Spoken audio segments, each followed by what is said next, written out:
Chapter 66, Old Friends. 1. Although the matriarch was getting along in age, there weren't many other family members who could take charge of the entire estate. Thus, matriarchy had a hand in managing each courtyard. Every day, someone would come to report the actions of the courtyard's masters. Several days ago, the matriarch had gotten a taste of Chu Lien's candied kumquats. Matriarchy had even specially praised them. Previously, whenever any guest of note visited the Jingon estate, they would definitely be served some of Cook Zhou's special snacks. However, these special snacks had passed away with Cook Zhou in the Great Kitchen Fire. For the guests that visited them now, the snacks seemed to have turned disappointingly ordinary. Their current guest was an old madam from House Xinghua. She was an old friend from back when matriarchy was still an unmarried young lady.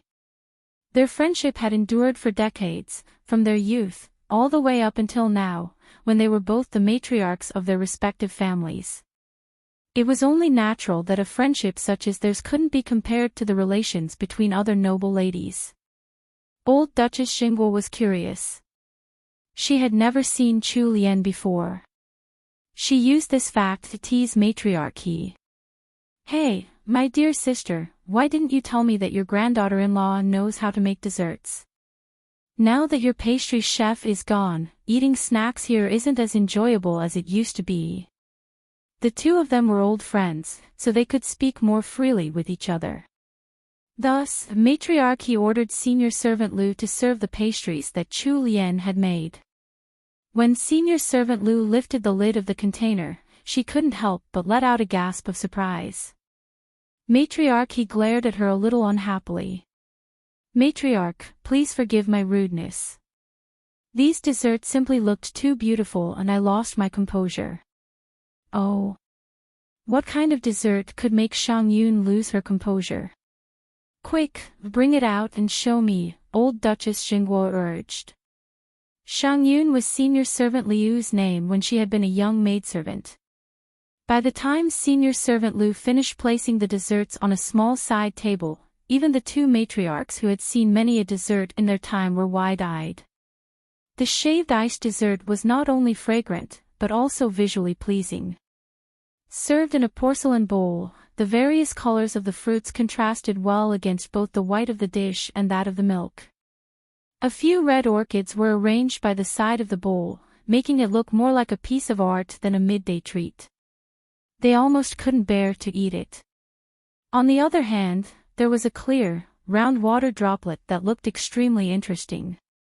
It was served in a long, shallow dark green bowl. There was a single lotus leaf underneath the droplet, and served beside it was brown syrup and soybean powder.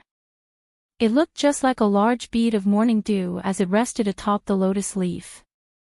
They had never seen anything quite like it before.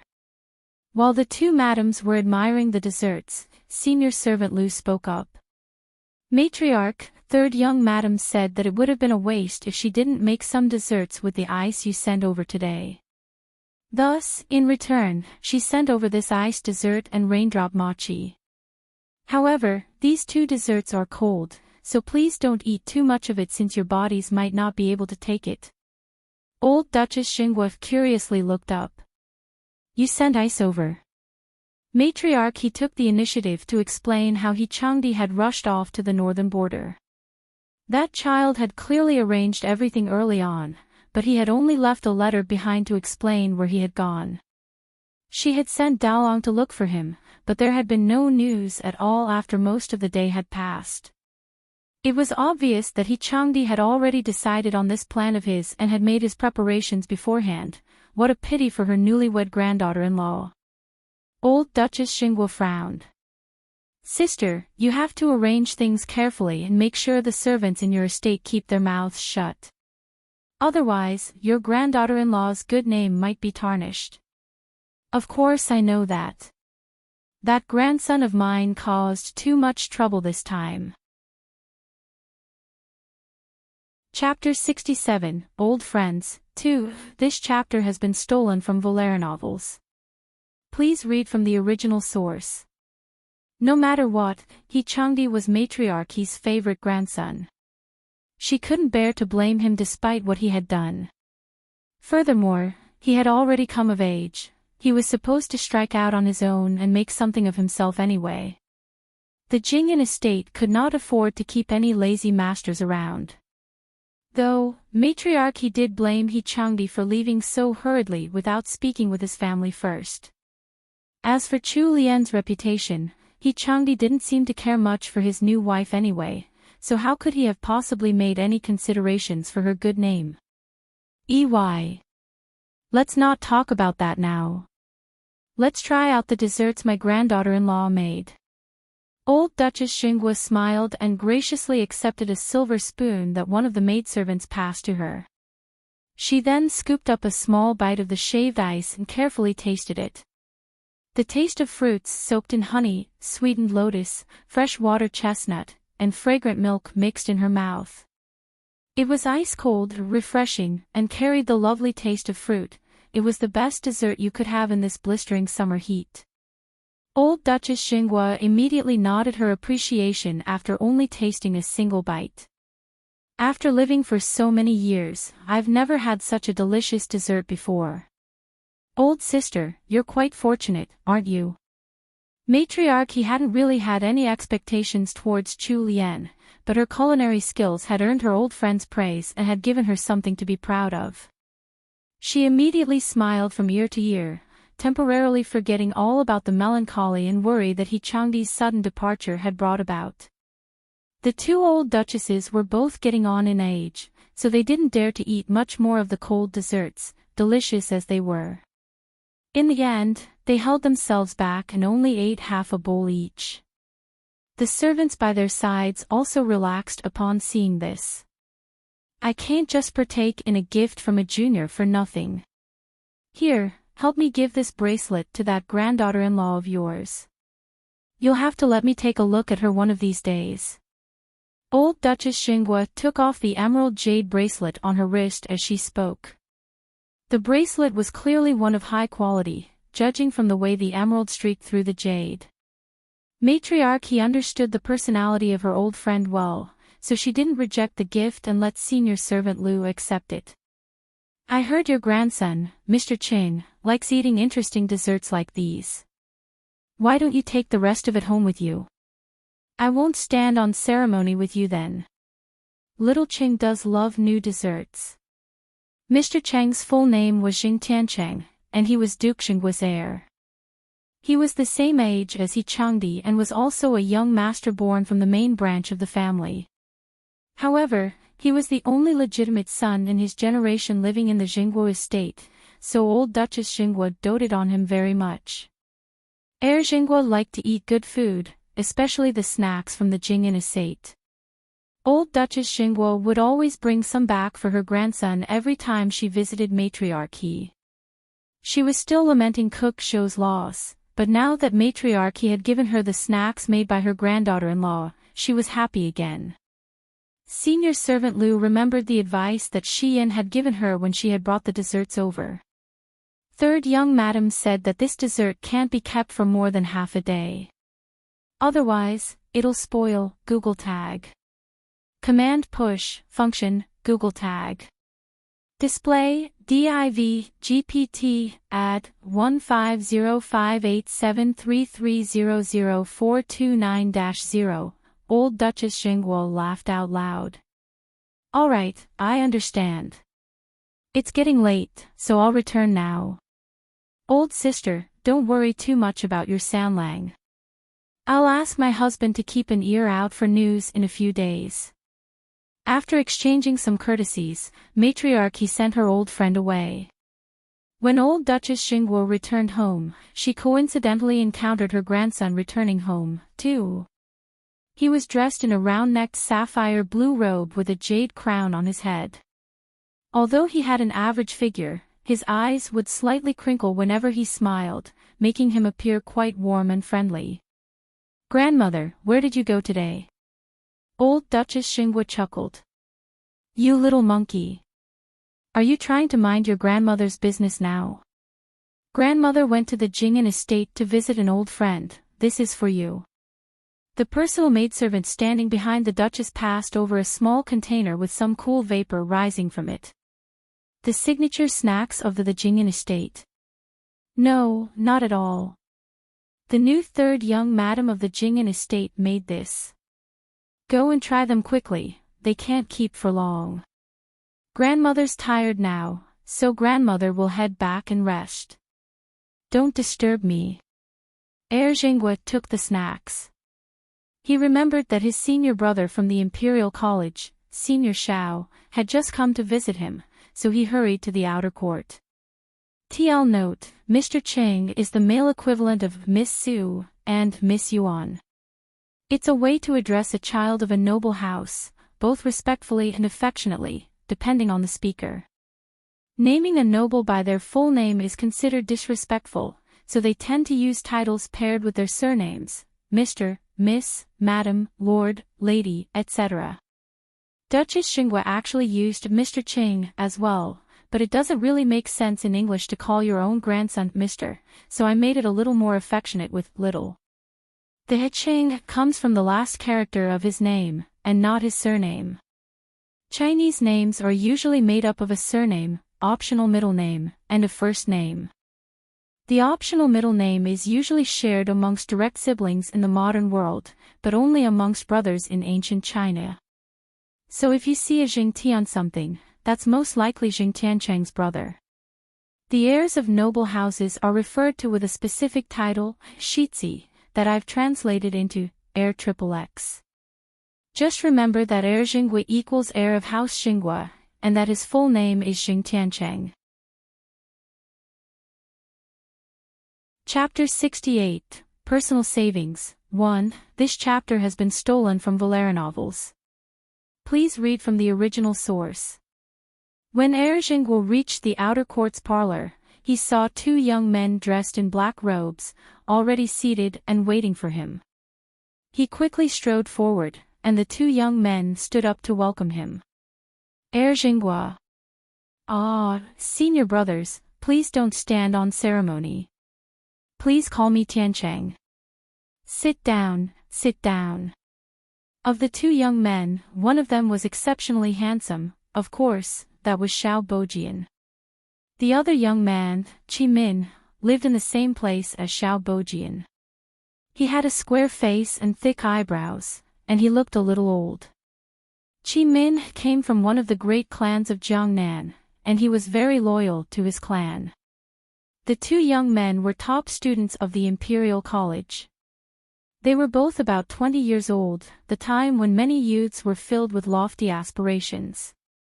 When Qi Min saw that Heir Xinghua had come holding a container in his hands, he found it strange and asked, Tiancheng, what are you holding there?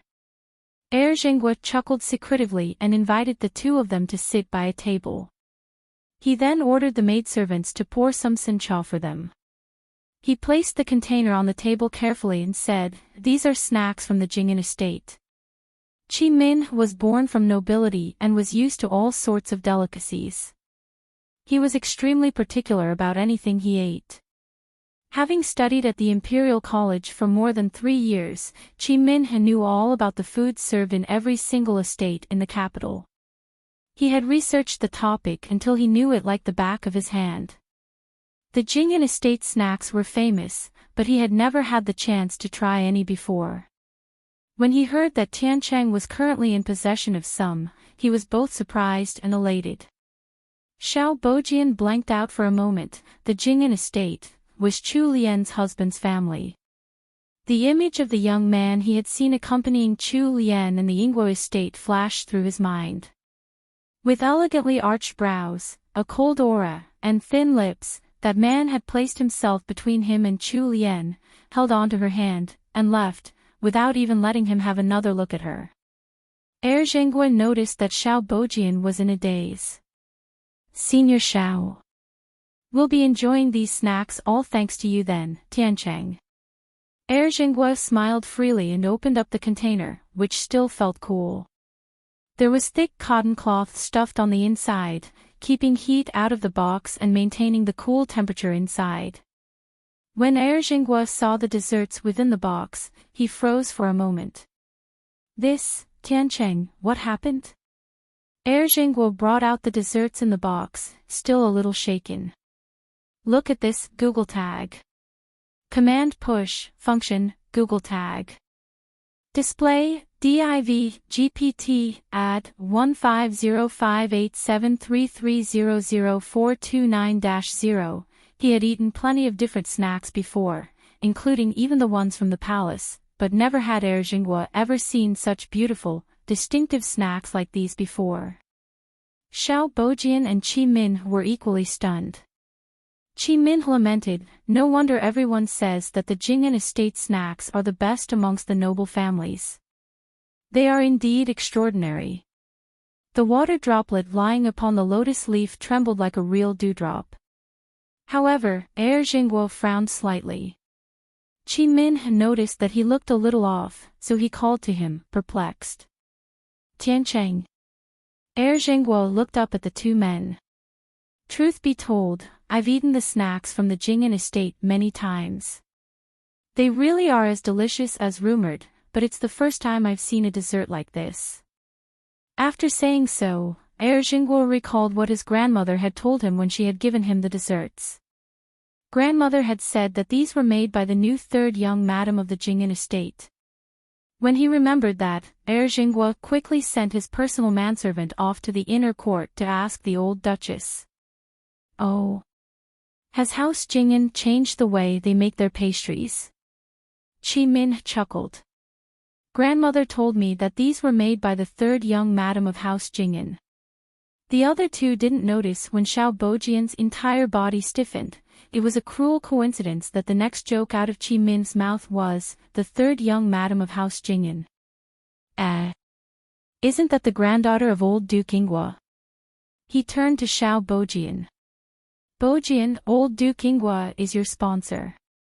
Have you seen this third young madam for yourself when you were at the Ingwa estate?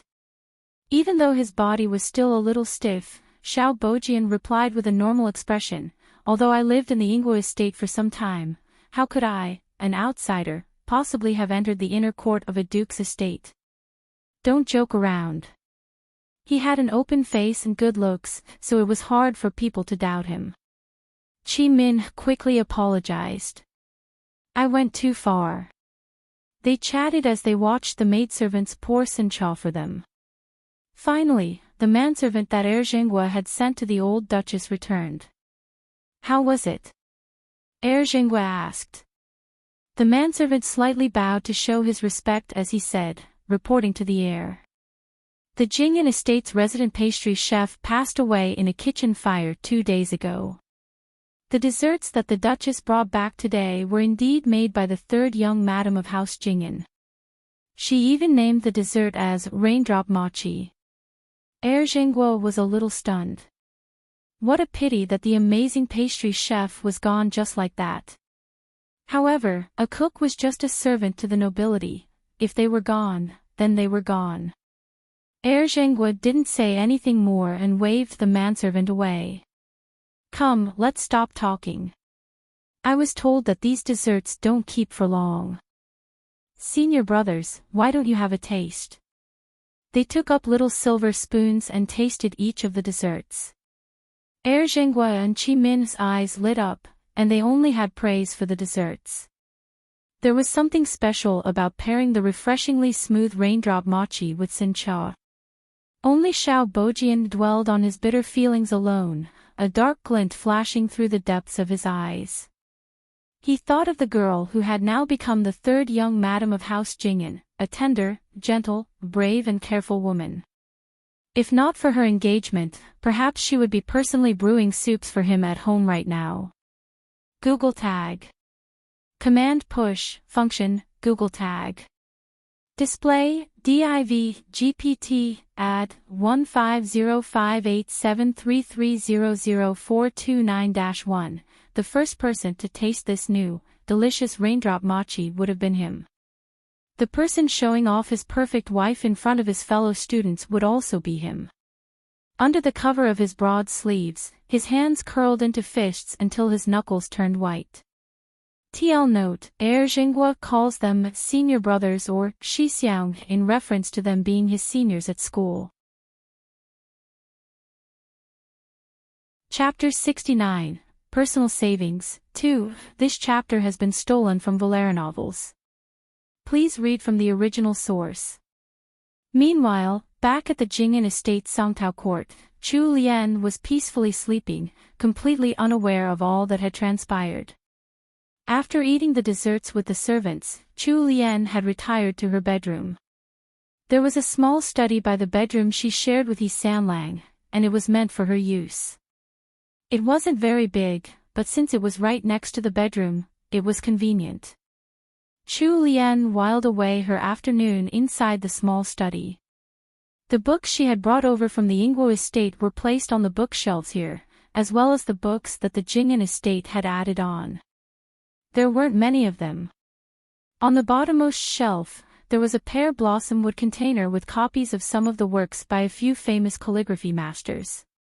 In the original story, although Chu Lian hadn't been exceptional in calligraphy, her handwriting had still been neat, delicate, and pretty. Chu Lian didn't have any big ambitions, but she still understood that her calligraphy skills weren't good enough. She couldn't even read all of the traditional Chinese characters in that comedy book she had been reading, she usually just guessed at them. Thus, come afternoon, Chu Lian sent away her maidservants and left Xian to guard the door outside. Then, in the safety of the study, she practiced her writing in secret, making use of an empty book that she had found earlier. After writing for 2 hours, Chu Lian tossed the previously empty book into the charcoal brazier and burned it. She had a good memory, so the 2 hours of practice was good enough to learn over 100 or so characters. Chu Lian was pretty satisfied with her progress. Following her calligraphy practice, Chu Lian sent Xian out to bring back the box she kept her money and accessories in. She wanted to see exactly how much money she had. Senior servant Gue watched from the side. First, Chu Lian looked at the public account books, where the expenses of their courtyard had been recorded. Every month, they would be given a stipend from the Jing'an household. Of course, the salaries of all the servants in their courtyard were to be paid from this stipend. There was almost 80 taels of silver in the public account. These were saved up from the time when He Changdi had been the sole master residing in this courtyard, and when there had been fewer servants around. Otherwise, in most situations, the stipend wouldn't be enough to cover the monthly expenses, and they would have to fork out a portion of their own personal accounts. Chu Lian put down the account books and ordered Xian to open up the chest where they kept the silver for daily expenses. It was a huge chest with several layers, but only the first layer contained anything, a few silver ingots, some loose silver pieces, and a few strings of bronze coins. There were 50 taels in total. Together with the silver she had gotten on the day of her wedding, and after giving senior servant Gue 100 taels, she only had 400 taels left with her. She hadn't saved much from when she was still living at the Ingguo estate.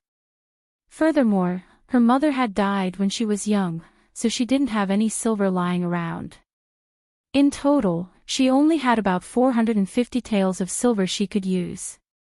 If detect device equals desktop, Google tag.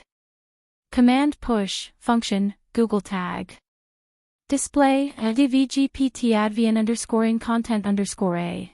Although Chu Lian's expression didn't change at all, senior servant Gue and Xian appeared to be holding back their emotions. Their mistress had lost her mother at a young age, and wasn't in favor at the Ingguo estate. Chu Lian's stepmother, third madam, had kept third young madam's dowry in her clutches. Third master wasn't on her side either. The Ingguo household all thought that their sixth miss must have had some tremendous luck to marry into the Jing'an estate, and that she would be rolling in riches. The misses of the second branch were all jealous of her, so of course, none of them would contribute anything to the dowry of 6 Mississippi. If not for the Jing'an estate adding on a little to the dowry, then this pitiful amount would have been mocked by all. As a legitimate daughter of the family, her dowry couldn't even be compared to the dowry of an illegitimate daughter who was favored. After marrying into the He family, 6th Miss had also been treated callously by 3rd young master. It was fortunate that their sixth miss wasn't upset over her marriage, otherwise she would have probably gotten sick from anger. Chu Lian wasn't bothered by what the servants next to her were likely thinking. She picked up the last box. This was her accessory box, and she had kept it since she was a young girl. After so many years, she only had this one box of accessories. Looking down at the box, Chu Lian felt a pang of sympathy for the original owner of this body. At the very least, she was a legitimate daughter of a duke's estate. However, her clothing and accessories were way too poor for her status. No wonder her personality had warped like that. Anyone's personality would change if they grew up in such an environment. Chu Lian retrieved the key she carried on her and opened up the box. The craftsmanship of the box was exquisite. There were 10 layers in total, and each layer was lined in bronze. There were even complicated-looking patterns carved on top. The bottommost layer in the box held the accessories she had been given when she was just born. Senior servant Gue had told her that she had probably worn them when she was around a year to 3 years old. There weren't many accessories she could wear in her infancy. So, this layer only had a few pairs of gold bracelets and anklets, as well as some necklaces and flowers made from gold and pearls. After rummaging about in the box, there were even a few good jade ornaments. It was clear that the original Chu Lian had been treated well when she had just been born, since she was third master's first child. The accessories in the second layer were the accessories she had worn after she had turned 3. There were a few head accessories, but it was obvious that they weren't as exquisitely made as the ones from her infancy. As she went through the layers, there were fewer and fewer accessories that were actually worth something. After the age of 10, there wasn't even a single gold accessory in the tray. All the accessories in the box weren't fit to wear now, because they had all been used before. Chu Lian picked out a few jade ornaments that had sentimental value, then sorted the gold accessories from the silver. She passed them to senior servant Gue and instructed her to have them melted into gold and silver pieces for future use. After organizing the box a little, Chu Lian turned to the accessory case she was currently using. Chapter 70, Being a Virtuous Wife, 1. Her current accessory case was made of fragrant rosewood and wasn't very big. However, it was rather finely made, consisting of multiple layers that Chu Lian began to open one by one. There were quite a few accessories inside, but the ones with any actual worth were few in number. While these accessories were fine for normal everyday wear, there weren't many that were suitable to wear for special occasions. There was only a ruby hair ornament decorated with colorful butterflies that she might be able to wear outside. This hair ornament had previously been mentioned in the novel as well. It had been given to Chu Lian by her mother. As for the rest, there were only the lucky jade amulet from Matriarch He and the crimson jade bangle from Countess Jean Gon. Rightfully speaking, the Jean Gon estate should have given their new family member some new accessories. However, for some reason, Chu Lian hadn't seen a single one. The maidservants had even complained about it. However, it only took a little bit of thought to figure out why. Since He Changdi didn't like her, it was perfectly reasonable that he would shortchange her wherever possible. In the original novel, when the Chu Lian had just married into the family, He Sanlang had cared for her wholeheartedly.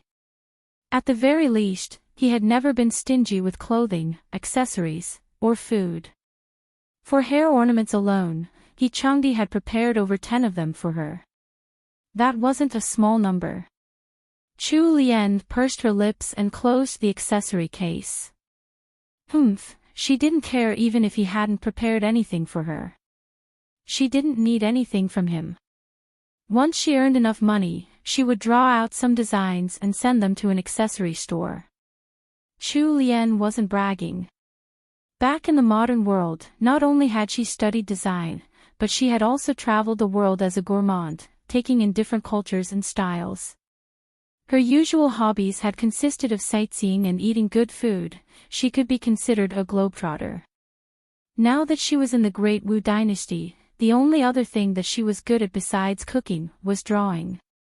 Chu Lian pushed away the accessory case and hugged her knees close to her, zoning out as she thought. Senior servant Gue and Xian's expressions changed as they watched her off to the side. The two servants exchanged glances and secretly decided never to mention the accessory matter in front of third young madam ever again, so that she wouldn't be frustrated over it. At the same time, He Changdi entered the blacklist of Chu Lian's two most trusted servants. Which brides wouldn't have a few ornaments they could show off? Even the daughters of the common folk would have a few silver hairpins made in the latest styles when they were married. Not to mention the nobility. There weren't many who were treated as unfairly as their 6th Mississippi, put everything away. Give the keys to Fuyan. She'll manage the accessory cases from now on. Xian, help Momo manage the expenses in our courtyard. Senior servant Gue looked like she had something to say, but when she saw that Chu Lian didn't seem to be in a good mood, she held herself back. Actually, Chu Lian wasn't in a bad mood at all. She was trying to calculate just how much she had in her private funds. After counting here and there and adding on the gold and silver she would get from melting her accessories, she wouldn't get more than 600 taels. If anyone were to reveal that the legitimate third young madam of House Jingon only had 600 taels to her name, no one would believe it. While observing and listening to the goings-on in this estate for the past few days, Chu Lian had discovered that the Jingon estate was not as rich as the outside world believed it to be. At the very least, her mother-in-law, Countess Jingon, didn't seem to be doing well. As for the matriarch, a granddaughter-in-law had no place in the inheritance of the matriarch's personal fortunes. If she wanted to live a good life, she could only depend on herself. Chu Lian sighed as she realized that it would be hard to be a layabout, no matter where she was. Especially a layabout whose husband could care less about her. After she had finished counting her personal funds, a maidservant reported from outside that someone had come to visit Songtao Court. Who would visit at this time? Chapter 71, Being a Virtuous Wife, 2. This chapter has been stolen from LoveLore novels. Please read from the original source. Chu Lian put on her embroidered soft shoes, decorated with autumn chrysanthemums, and brought senior servant Gue and Xian over to the parlor. 3 people were standing in the parlor. A tall, thin middle-aged senior servant was standing in the lead, while there were 2 maidservants dressed in light green dresses behind her. The 3 of them had average looks, but the aura surrounding them was imposing enough to make any onlooker feel uncomfortable. Chu Lian sat in the master's seat and looked at the 3 people before her. What have you come here for? Chu Lian asked, perplexed. Senior servant Zhong had been eyeing Chu Lian from the corner of her eyes since Chu Lian had come in. She saw that this new young madam was dressed in a peach-colored dress with a light pink gauze outer garment draped over her. Since she was in her own courtyard, she only wore a simple hairstyle, with a single peach blossom jade hairpin tucked into her lustrous black hair. Her tender youth still showed in her features, but in a few years, she would probably bloom into a beautiful lady. However, what attracted her the most was not Chu Lian's outstanding looks, but the pair of moist, bright eyes she carried. A single look seemed capable of seeing through anything, even human hearts. With her experience, senior servant Zhong subconsciously thought that someone with a pair of eyes like that couldn't possibly have a bad character. This third young madam that she was meeting now was very different from the one she had imagined. However, upon thinking of the orders that third young master had given her before he had left, senior servant Zhong put away her personal judgment. She stepped forward and lowered her head slightly. Although her looks were clearly average, her aura distinguished her from the crowd. Third young madam, this old servant is senior servant Zhong. Together with Wenqing and Wenlan, we have been ordered by third young master to serve third young madam. Ah! Chu Lian gaped a little. To serve her. By He Changdi's orders. There were more than enough servants in the courtyard already. There were her 4 personal maidservants and senior servant Gue by her side, and 5 or 6 second-class and third-class maidservants around. There were also the ones who had originally been serving in Songtao Court. By sending in 3 more servants, they were running out of places to keep them. Senior servant Zhong saw that Chu Lian had nothing to say, and had only puffed up her cheeks a little while staring at her. Those bright, clear eyes were blinking at her so much that she felt uncomfortable under that gaze. Senior servant Zhong could only forge on. Third young master instructed this old servant to correct third young madam if there were any areas which needed improvement, whether in speech or conduct. Furthermore, this is a letter that third young master left for third young madam before leaving. Senior servant Zhong watched the expression on third young madam's face as she spoke, but she still had the same expression on. Her cheeks were puffed up while her head was tilted to the side. She looked so cute that the corners of senior servant Zhong's mouth couldn't help but twitch. Surely this third young madam wasn't an idiot. Any other newlywed bride would be shouting and scolding them by now. If detective ice equals desktop, Google tag. Command push, function, Google tag. Display, advgpt_advn_in content_a. Not only had her husband left, but he also thought so poorly of her that he had ordered his people to keep an eye on her while he was gone. Wasn't this a giant slap in the face? Chu Lian's expression hadn't changed because she hadn't thought of the motives behind He Changdi's actions. She said to senior servant Zhong, "Pass me the letter and let me take a look." Xian stepped forward and received the letter before passing it over to Chu Lian. Chu Lian looked at the strong and steadfast words written on the letter, "To my dear wife, Madam Chu." This letter was probably the only time he had ever addressed her as "my dear wife." When she opened up the letter and pulled out the thin piece of paper within, there was only a single row of 10 or more words written on it. Her face flushed red with anger when she finished reading it. "While I'm away killing enemies in the north, I hope my wife remembers how to act virtuously." The word virtuously was even written in bright red, as if he was afraid she would miss it. TL note, the tiers of servants go like this: senior servants, personal maidservants, second class, third class, unranked. Chapter 72, One More Bowl, 1. This chapter has been stolen from LoveLore novels. Please read from the original source. Chu Lian was brimming with anger, but at the same time, she also had the urge to burst out laughing.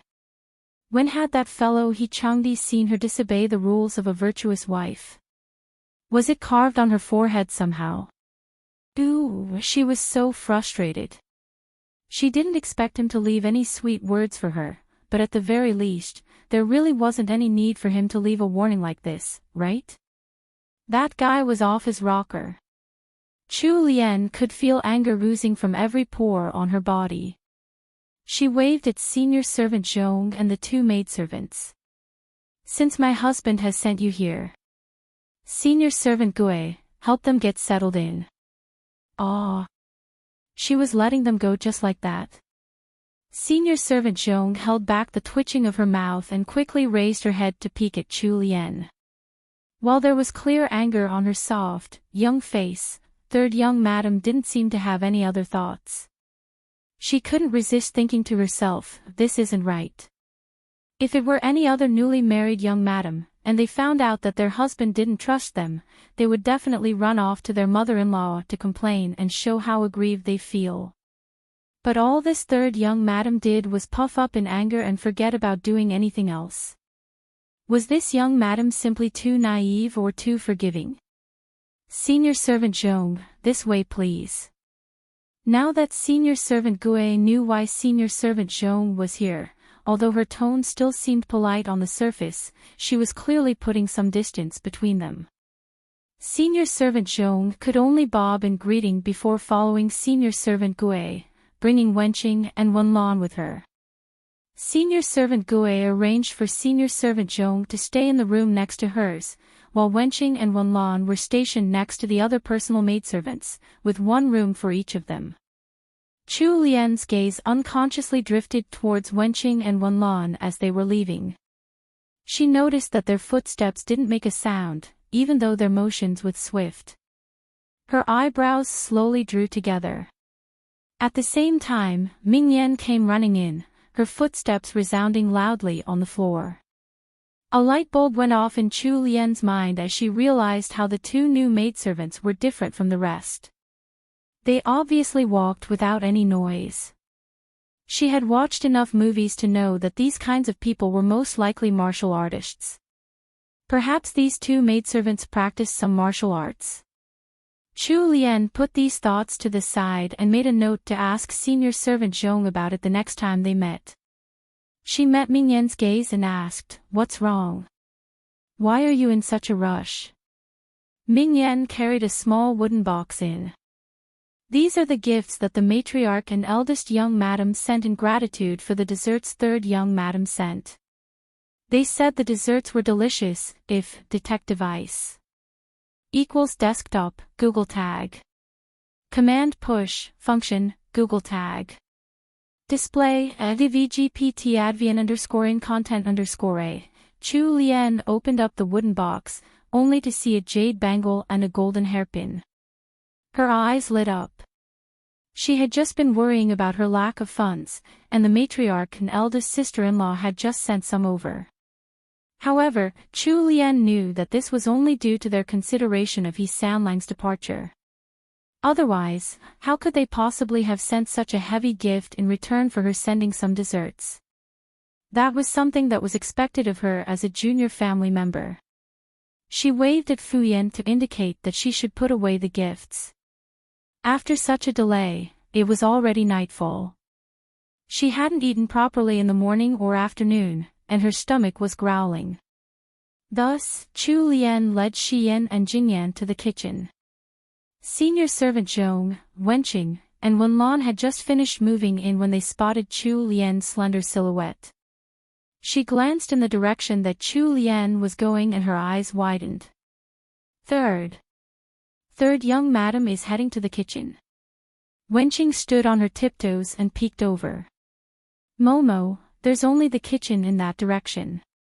A glint of contempt flashed through senior servant Zhong's eyes. A pretty face and poor manners, truly a young miss from the house of Duke Ingwa. A declining family couldn't be expected to raise their daughters well, after all. Honestly, how could the mistress of the house personally go into the kitchen to watch the cooks make dinner? Others might think that the Jingyan estate was starving their third young madam. Chu Lian had no idea that senior servant Zhong would even see her actions in such a way. She was just really hungry. Her journey to the kitchen was to see if there were any new ingredients to use. Inside the kitchen, Chu Lian noticed that there was a bamboo basket filled with all sorts of mushrooms and fungi on the chopping board. The corners of her lips raised. She ordered Xiyan and Jingyan to start making noodles and to begin boiling some soup in preparation for a pot of fresh mushroom noodles. Noodles were easy to digest. Even if she ate too much, there wouldn't be any harm. While rolling out the dough for the noodles, Jingyan's face was flushed red from her exertions. She spoke excitedly to Chu Lian, who was sitting to one side. Third young madam, I've only ever seen these mushrooms and fungi steamed. I didn't know you could actually put them in soup. Chu Lian. So the nobility in the Great Wu dynasty ate mushrooms by steaming. Who invented such a weird cooking method? If she ever found out, she would beat them to death. No wonder the kitchen servant had told her that these mushrooms weren't worth much. They had been brought over simply for a change in taste. Mushrooms were usually fresh, and contained lots of nutrients. In the modern world, some wild mushrooms could even sell for sky-high prices.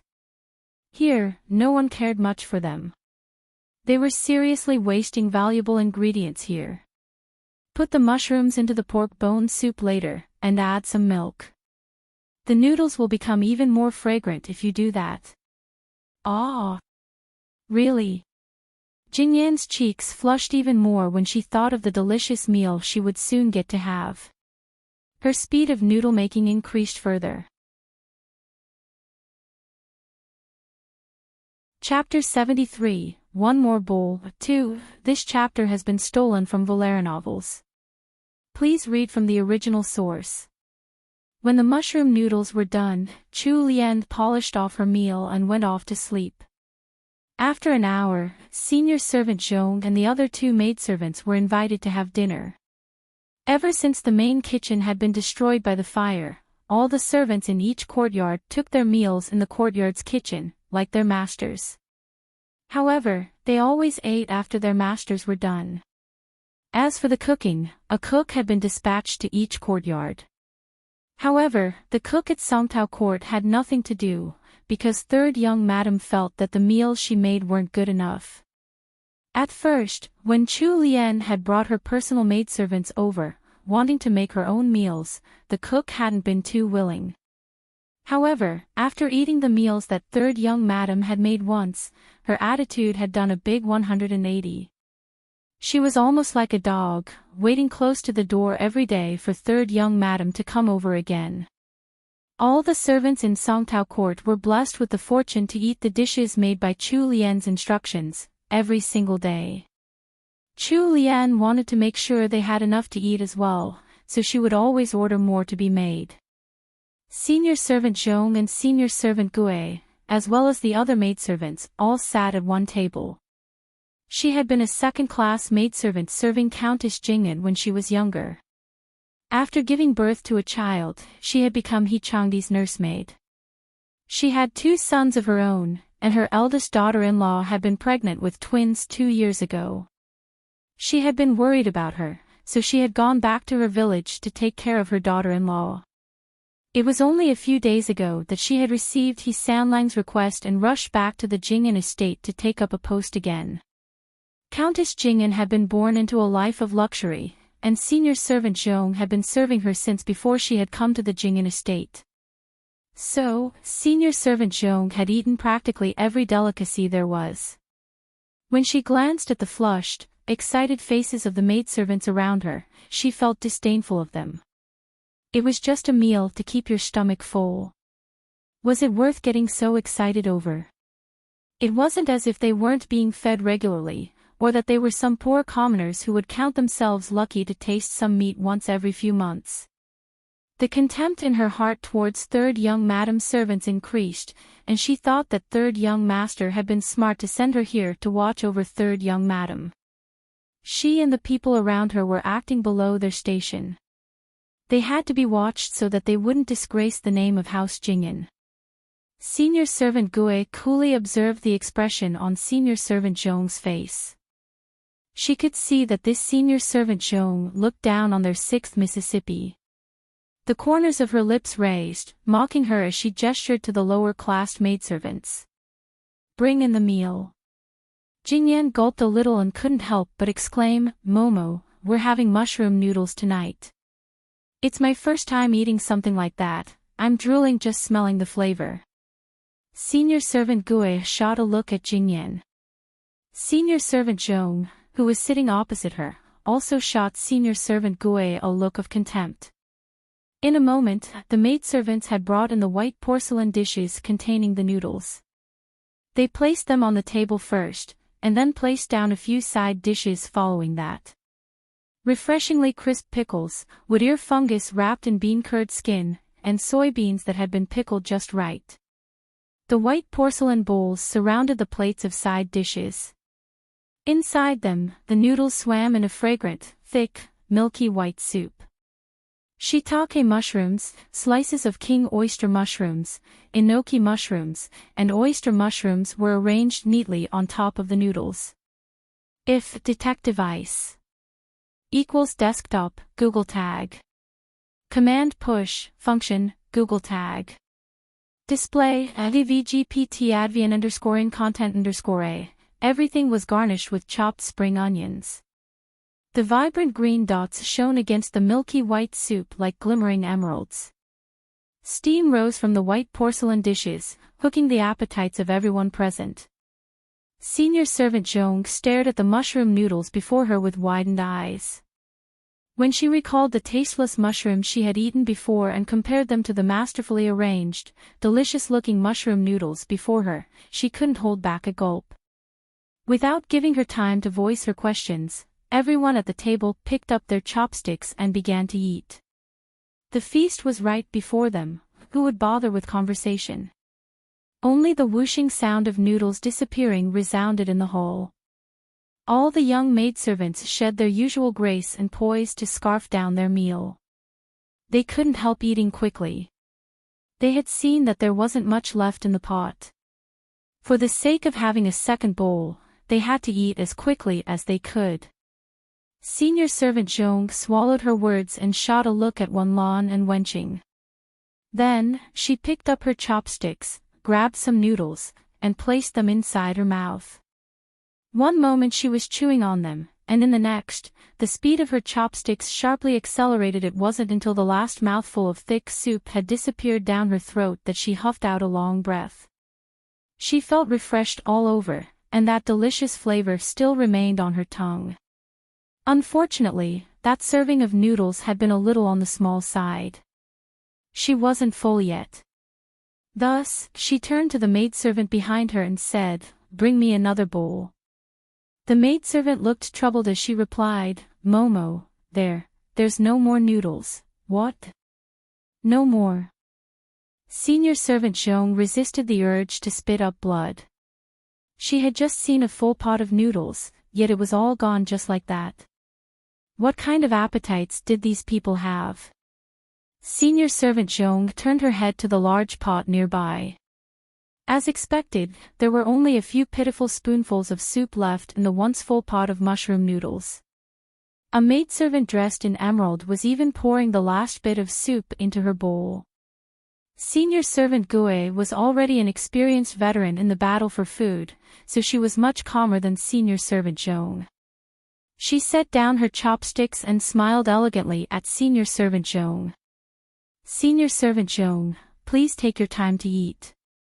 I'll go and take my rest now." Senior servant Zhong looked down at her completely empty bowl before looking up at senior servant Gui's disappearing silhouette. Inwardly, she raged, "I wanted to enjoy my meal slowly, but you lunatics ate up everything before I could react.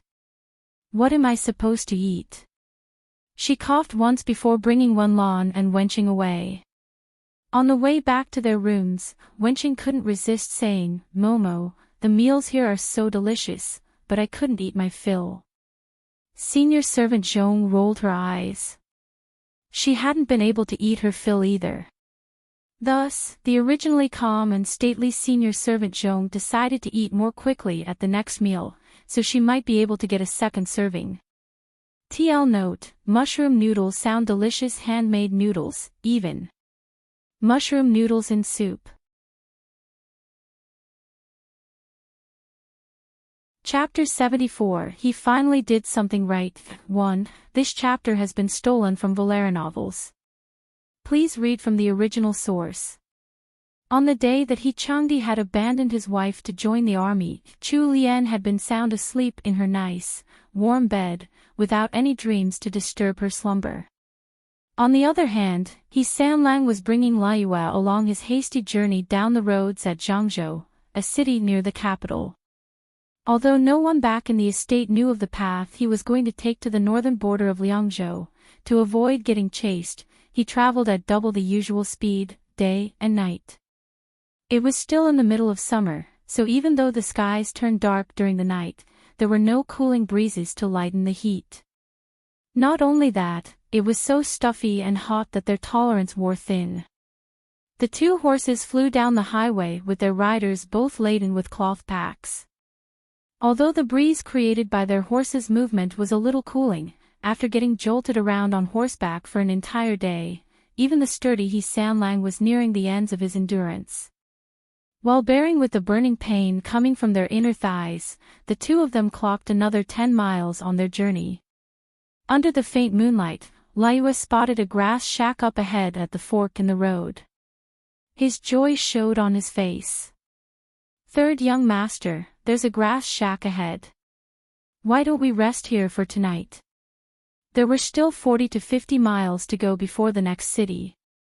If they traveled throughout the night, they would probably only reach it by the next day, so why not camp for a night by the roadside? Anyway, the horses needed some rest too. Sanlang nodded and got off his horse. Liyue took the reins from Changdi's hands and tied the horses to a tree nearby, letting out just enough of the rope so that the horses could graze on the sweet grass surrounding them. This crude little shack had once been a simple tea house. It was now in ruins. The single set of table and chairs was already a little rotten, and there was a layer of dust covering everything. It was clear that it hadn't been in business for a long time. The grass shack was open on all four sides and the foundation didn't seem too stable. It looked like it was on the verge of collapse, while the grass roofing was almost all gone. It could only serve as the most basic shelter from the elements. Although the conditions were a little harsh, as travelers, they weren't too picky. Having some form of a roof over their heads and even some old furniture was much better than having to camp out by the side of the road. Liyue took out a thin blanket from his travel pack and placed it on the chair. He then took out some steamed buns and rolls, as well as a water skin. "Young master, have some water." Changdi had been sitting at the table, eyes closed as he rested for a bit. He took the water skin that was passed over and drank a few mouthfuls. Then, he picked up a steamed roll and stuffed it into his mouth. He had some jerky in his pack, so he held a steamed roll in one hand and jerky in the other as he mechanically shoved each into his mouth. If detect device equals desktop, Google Tag. Command push, function, Google Tag.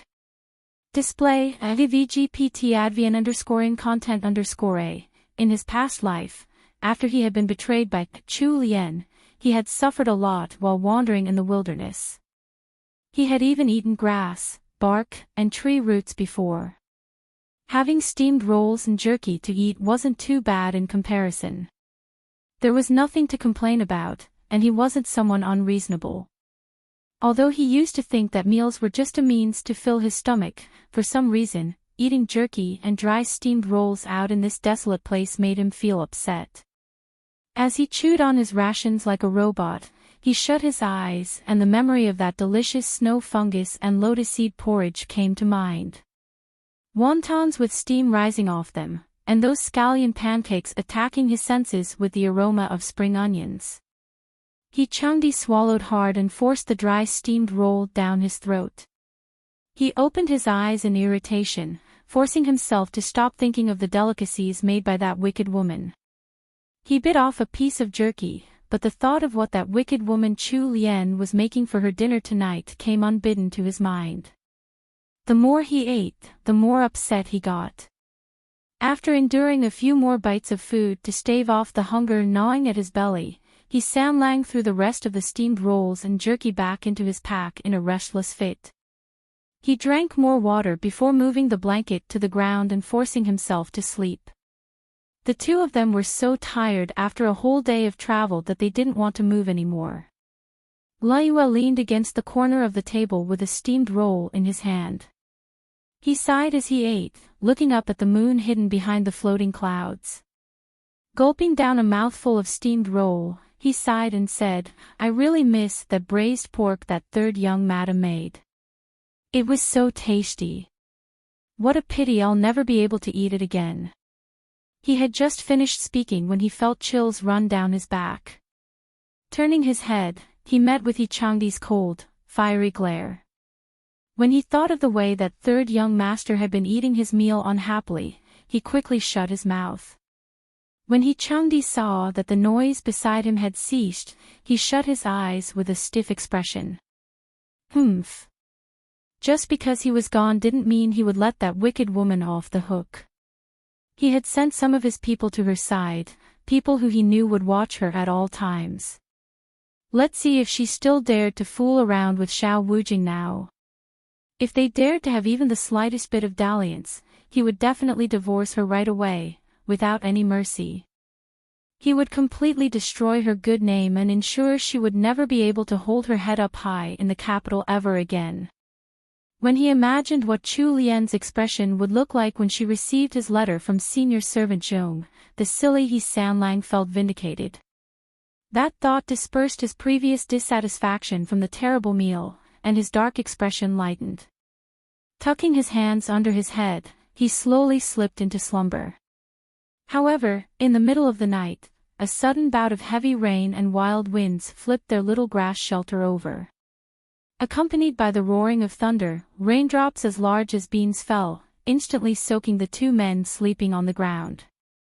He Changdi cut a sorry figure as he rolled up his blanket, grabbed his travel pack, and ducked under the table with Laiyue.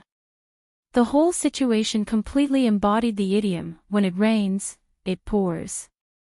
The next day, the two of them had to take to the road in wet clothes after eating a meal of rain-soaked steamed rolls and jerky.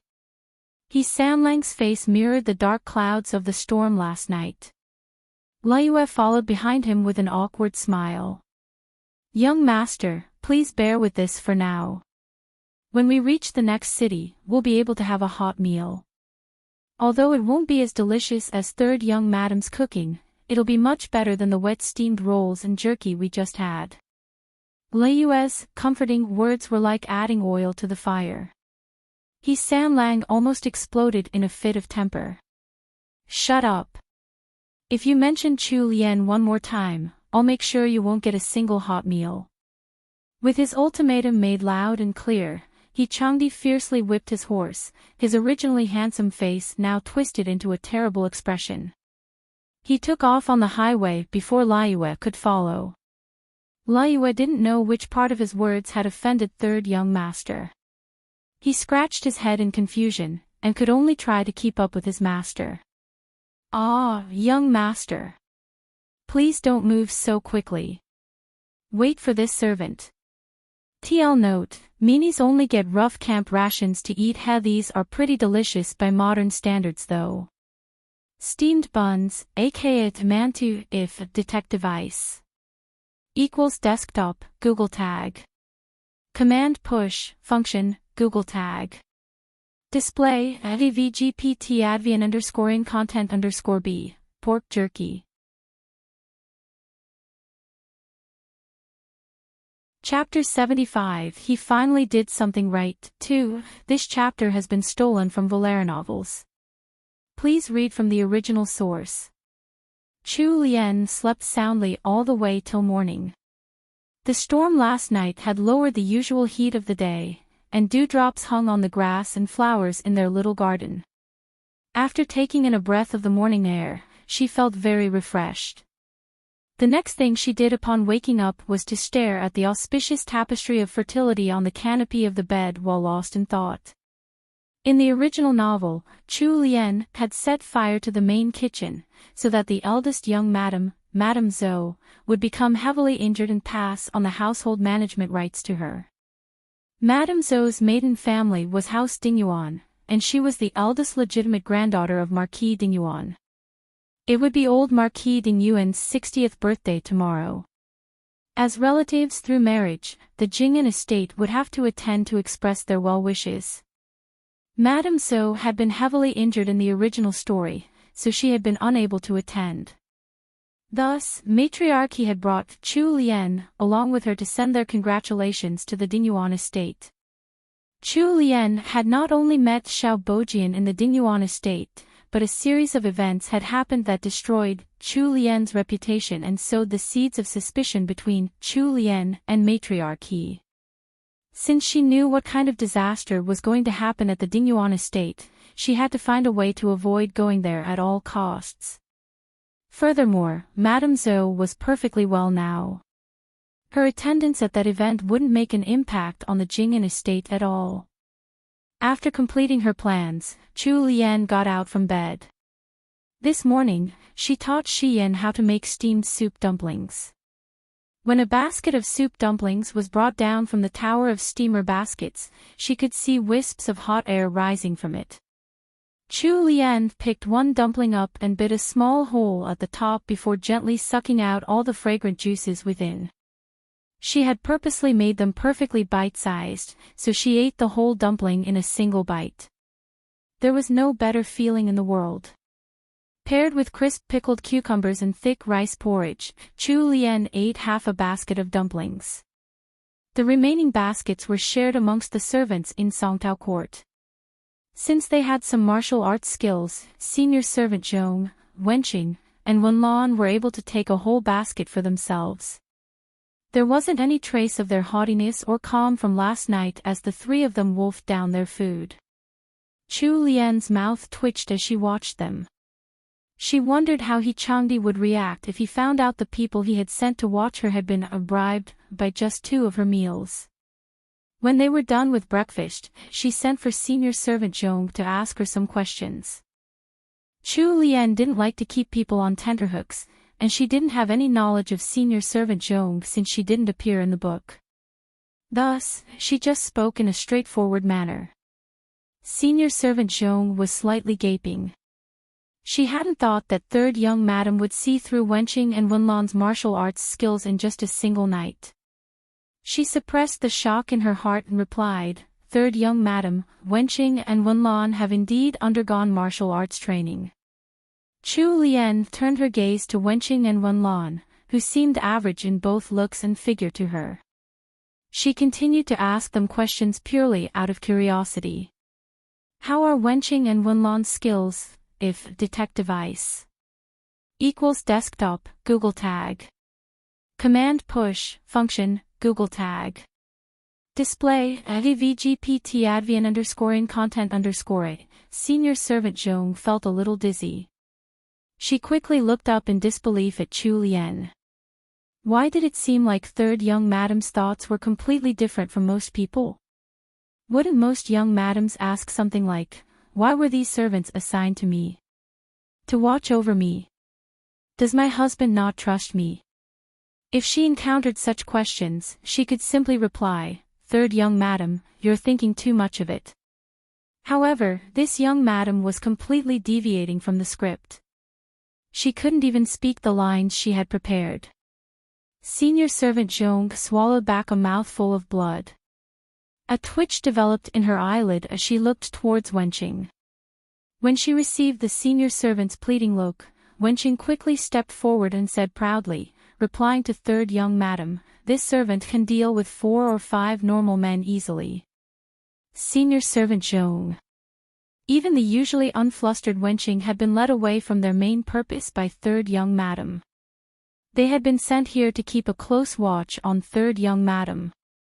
What was Wenqing trying to do, standing there like a loyal little puppy waiting to be praised by her mistress?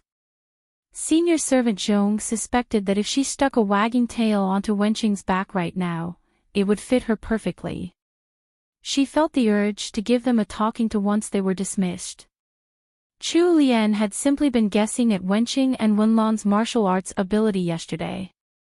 Now that she had gotten their confirmation, Chu Lian got excited. Her shiny black eyes lit up like stars. They could use martial arts. How impressive! They were her free bodyguards from now on whenever she stepped out of the estate. That lunatic Changdi had finally done something right. TL note, steamed soup dumplings are also known as a xiaolong bao. A delicious type of dim sum with minced meat wrapped in a layer of dough. Bite into it and the fragrant juices burst into your mouth. Drool steamed soup dumplings. Chapter 76 Marquis Ding Yuan's Longevity Feast 1. This chapter has been stolen from LoveLore novels. Please read from the original source. Seeing Chu Lian nod in satisfaction, senior servant Zhong had the urge to cover her face in shame. When they were done with breakfast, Chu Lian rested for an hour before heading to Qingxi Hall to give her daily greetings to Matriarch He. The matriarch was already getting on in age, so she didn't sleep much, especially in a hot summer like this. She had already been up for a while. When Chu Lian reached Qingxi Hall, the matriarch had just finished her breakfast. Chu Lian greeted her in the traditional manner of a junior family member, and matriarch He waved her forward with upturned, smiling eyes. Samlang's wife, come sit by grandmother's side. Chu Lien sat down on the low stool a step below the matriarch. She looked at matriarch He as she asked, Grandmother, is there any news from my husband? She had just been married to He Changdi for a few days and the two of them hadn't consummated their marriage. He Changdi had even treated her with the equivalent of a cold shoulder. No matter how outstanding his looks were, Chu Lien had no feelings for him at all. She was simply acting the part of a devoted wife for the matriarch's sake. Although she didn't like He Changdi's actions, she liked the matriarch. Since the second day of her marriage, during the tea ceremony, she could see the genuine care and concern this old granny held for her. Chu Lien wouldn't let anyone who treated her well be sad. Matriarch He sighed and stroked Chu Lien's soft head of hair. That Samlang is really Samlang's wife, please don't worry too much about him. I've already asked Dalong to send people out with inquiries. There'll be news soon. Chu Lien obediently nodded. She didn't look like this news particularly surprised her, or was anything really special. However, it was this lack of expression that caused the matriarch's heart to ache in sympathy. She had been the one to plead with the Empress Dowager for a girl from Hao Xinghua, but now, that girl had to suffer living like a widow while her husband was still alive. Thus, she felt a little more guilty compared to the other members of the family. Chu Lien noticed the gloom creeping onto the matriarch's face and hurriedly tried to change the topic. Grandmother, what did you have for breakfast today? Immediately after she asked, Chu Lien almost blushed with shame. What was wrong with her? The only topic she could come up with was related to food. However, she couldn't take back her words, so the only thing she could do was suppress her blush and look up at matriarch He. The matriarch could see the embarrassment on Chu Lien's face, so she burst out into laughter. What's wrong? You didn't have enough to eat in your own courtyard. Chu Lien blushed at matriarch He's teasing. Of course she had eaten her fill. Half a basket of soup dumplings had gone into her stomach. Even now, Chu Lien still felt bloated. If detective ice equals desktop, Google tag. Command push, function, Google tag. Display, dvgpt advian _ content _ matriarch He was already old. Her daughters had already left the estate a long time ago, and her daughter-in-law had given birth to 3 sons. When Madame Zhou had married into the estate, she had already been over 20 years old. Matriarch He hadn't had the company of young ladies around the age of 15 like Chu Lien in a long time, so she cherished seeing her innocent reactions even more. When she saw that Chu Lien was already flushed and didn't know how to answer, the smile on her face grew. Grandmother doesn't have a very good appetite in the summer. I only ate half a bowl of red bird's nest. When you return to your courtyard, I'll let senior servant Lu bring half a kilogram of it for you later. You're still growing at your age, so you should make sure you have enough nutrients. Although Chu Lien had never eaten red bird's nest before, as an experienced gourmet enthusiast, she knew that red bird's nest was the best quality of bird's nest available. Most of the nobility in the Great Wu dynasty ate white bird's nest, 2 whole grades lower than red bird's nest. Matriarch He's red bird nest probably couldn't be bought with money, and most likely came from the palace. The matriarch was good friends with the Empress Dowager, so it had probably been a gift. Chu Lien didn't dare to accept something that the Empress Dowager had given to matriarch He. She quickly shook her head. Grandmother, there's no need for that. My body's perfectly healthy. If I take in more nutrients, I'll get fat. You're worried about getting fat with such a tiny figure. Matriarch He smiled broadly. Grandmother, if you really want to give it away, why not give it to mother instead? Matriarch He froze for a moment and sighed. Child, you're always thinking of others. Chu Lien looked up at matriarch He's affectionate expression. Mother is my husband's very own mother. How could mother be counted as an outsider? Warmth suffused Matriarchy's heart and she poked Chu Lien's little nose. Samlang's wife, you really are such a good child. Alright, grandmother will send some red bird's nest to your mother. You had better take some back with you too. Since the matriarch had already put it this way, it would be unreasonable if Chu Lien continued declining. Eldest young madam had arrived outside sometime while they were talking. She just so happened to overhear Matriarchy's words upon entering. She lowered her head and frowned a little. Since Madame Zhou's back was to the light, no one noticed the expression on her face. A maidservant lifted up the curtain at the entrance of the room and let Madame Zhou in. Grandmother. After Madame Zhou bobbed in greeting, she sat at Matriarchy's other side. Matriarchy smiled as she looked at Madame Zhou. Dalong's wife, why have you come here so early? There was no change in the expression on Madame Zhou's face at all. The corner of her lips lifted elegantly. Grandmother, have you forgotten? It's rest day for all the stewards in our estate today. Every day, Madame Zhou had to listen to all the stewards of every courtyard in the estate make their report.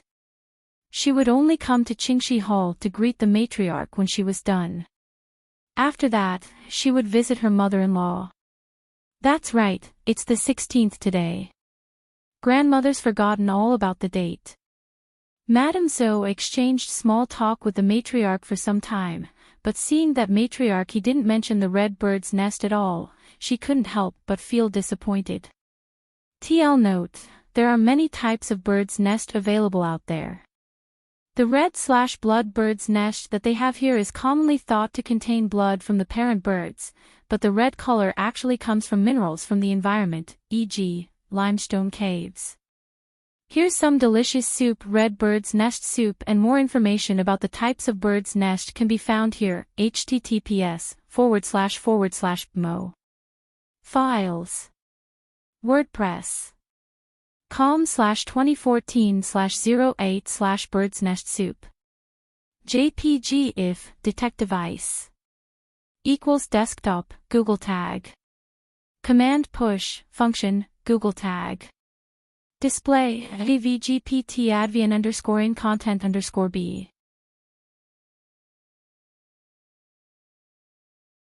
Chapter 77 Marquis de Nguyen's Longevity Feast 2. This chapter has been stolen from LoveLore novels.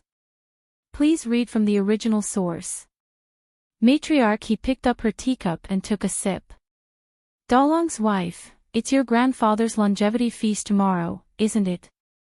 Madame Zhou smiled as she nodded. It is. Grandmother still remembers such a date. Granddaughter-in-law thanks grandmother in place of grandfather. Child, you're being too polite. While sitting on the other side, Chu Lien hadn't expected the topic to be diverted to the feast. She tried to shrink into her seat and hide her presence. Why don't you guys attend the longevity feast by yourselves? Please, please, please don't remember to invite me along. However, the heavens didn't listen to her pleas. Matriarchy suddenly changed the discussion. Samlang's wife has just married into the family, but lately, she's only spent time alone at home. Why don't you bring her along with you when the time comes? Matriarchy would be attending the feast as well, but the old madams had their own circles. It wasn't suitable for a young lady to join them.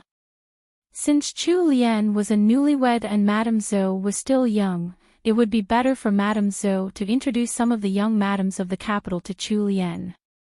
Chu Lien's body stiffened. She hadn't expected Matriarchy to suggest that she follow Madame Zhou to the feast.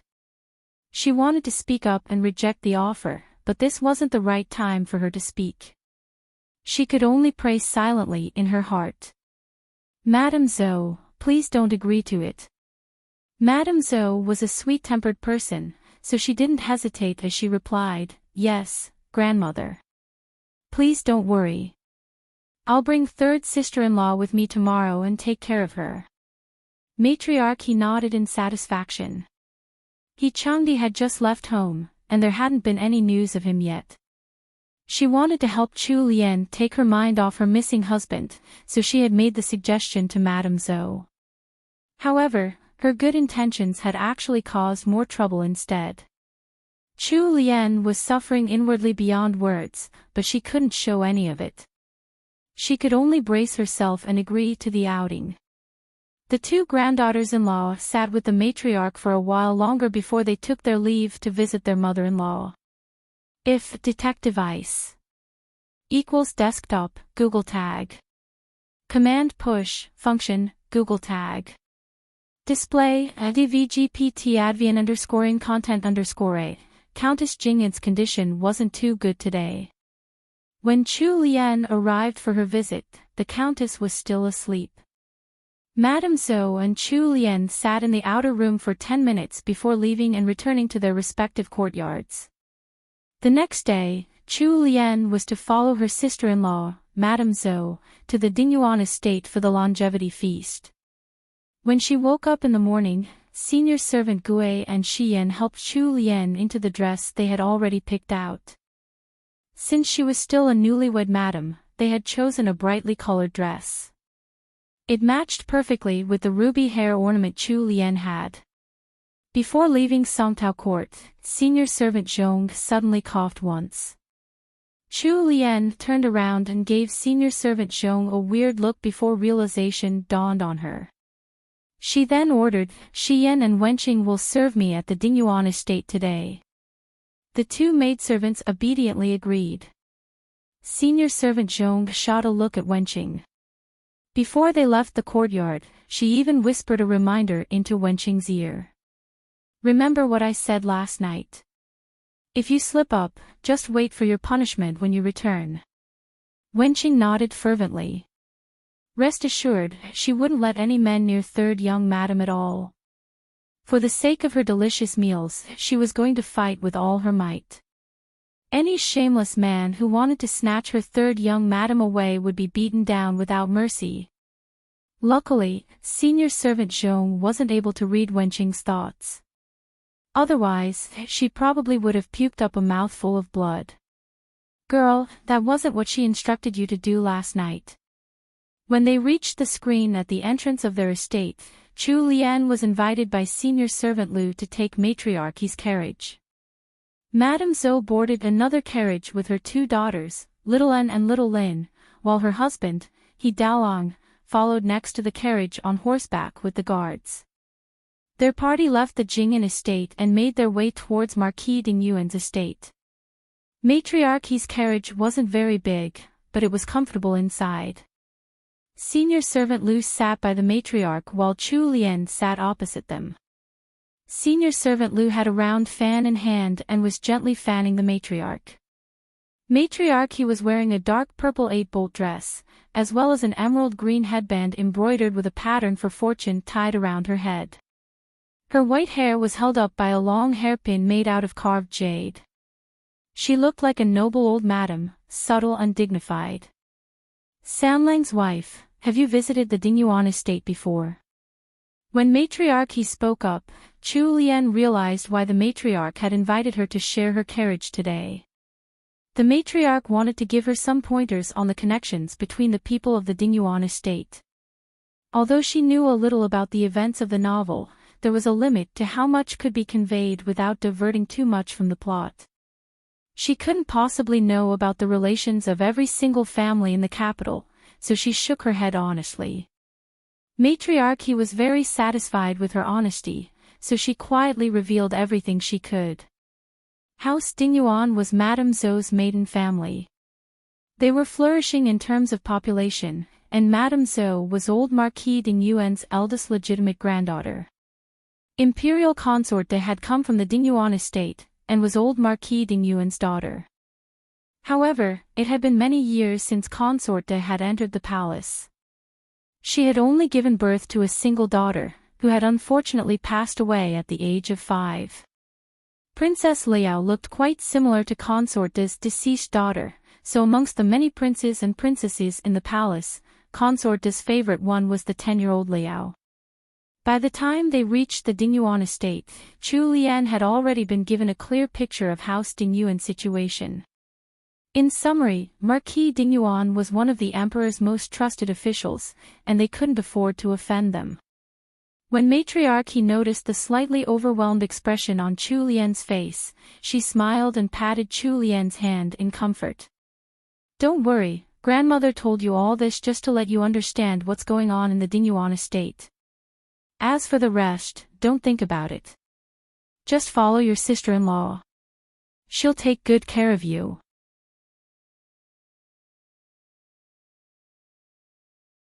Chapter 78, The Ladies Have Arrived. 1. This chapter has been stolen from LoveLore novels.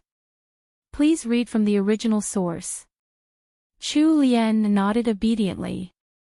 Her cute appearance gave Matriarch He the urge to pinch her little cheeks. She had to admit that Sanlang's wife was rather pretty. Even in the sizable capital, Chu Lian's appearance stood out as one of the top beauties around. In the past few days of observing her, Matriarch He had also realized that Chu Lian was of a kind and innocent nature, nothing like the arrogant, scheming personalities that most noble ladies had. Thus, she tried to spoil her granddaughter-in-law as much as she could, and gave her advice whenever possible, afraid that she would be taken advantage of. Matriarch He had simply been aiming for a fertile bride from the Yingguo estate. She hadn't thought that she would get a hidden gem. It was also due to her understanding of Chu Lian's personality that Matriarch He found it strange that He Changdi had left home so suddenly, just to join the army. How could Sanlang leave behind such a beautiful, good-natured wife, just like that? Chu Lian was submerged in worries of her own, so she didn't notice Matriarch He's momentary distraction. After thinking it over, Chu Lian still decided to remain low-key today. She also had to avoid going to the Dingbo pavilion in the Dingyuan estate at all costs. Allowing the servants to support her as she got off the carriage, she saw that Madame Zhou was already waiting outside with her two nieces. He Daolong sent them off to the inner court before he followed a manservant to the outer court, where the guests were being received in the parlor. Madame Zhou handed Little En and Little Lin over to their nursemaids and gave them orders. Take the young ladies to play with their cousins. It was clear that Madame Zhou returned to her maiden home often. Little En and Little Lin were probably used to playing with the children in the Dingyuan estate too. On Madame Zhou's command, the two nursemaids and a few of her personal maidservants led the two girls away. Madame Zhou watched until her children disappeared from sight. Then, she turned back to Chu Lian with a smile. Third sister-in-law, come with me. Don't be nervous. Perhaps we'll bump into your relatives from your maiden family here. Chu Lian couldn't help but be a little nervous. No one would be able to relax in a strange, new environment, especially since it was her first time here. Madame Zhou walked with Chu Lian for about 10 minutes, introducing the various interesting sights in the estate on the way. When they reached a large pond covered in lotus plants, Madame Zhou stopped. She pointed over to the opposite side of the pond. Third sister-in-law, look over there. That's May Court, where the young madams and ladies are gathering.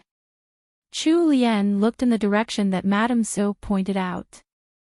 As expected, she saw a few women who clearly looked like noble madams sitting on sofas along the corridor, laughing as they chatted.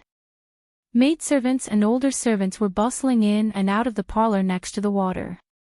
The whole place looked lively. She swept her gaze over the group of young madams, but she didn't recognize a single one. With her sharp eyes, Madame Zhou singled out one of the ladies to her. Third sister-in-law, look, isn't that your eldest sister-in-law from the Yingguo estate? Chu Lian opened her shiny, black eyes wide, and spotted Madame Rong walking out of the parlor with another middle-aged woman. They were clearly laughing as they spoke together. If detective ice equals desktop, Google tag. Command push, function, Google tag. Display, VGPT advian underscoring content underscore a. Ah, yes, that's my eldest sister-in-law, Chu Lian replied. Madame Zhou pulled Chu Lian, let's go over there too. Since they were already here, there was no way for Chu Lien to hide. She could only gather up her courage and follow behind Madame Zhou. However, her heart was beating wildly in her chest. She secretly decided to find a place with fewer people around to hide in. From far away, the noble madams noticed Jing'an's wife, Madame Zhou, and greeted her one by one. Madame Zhou smiled as she replied to their greetings.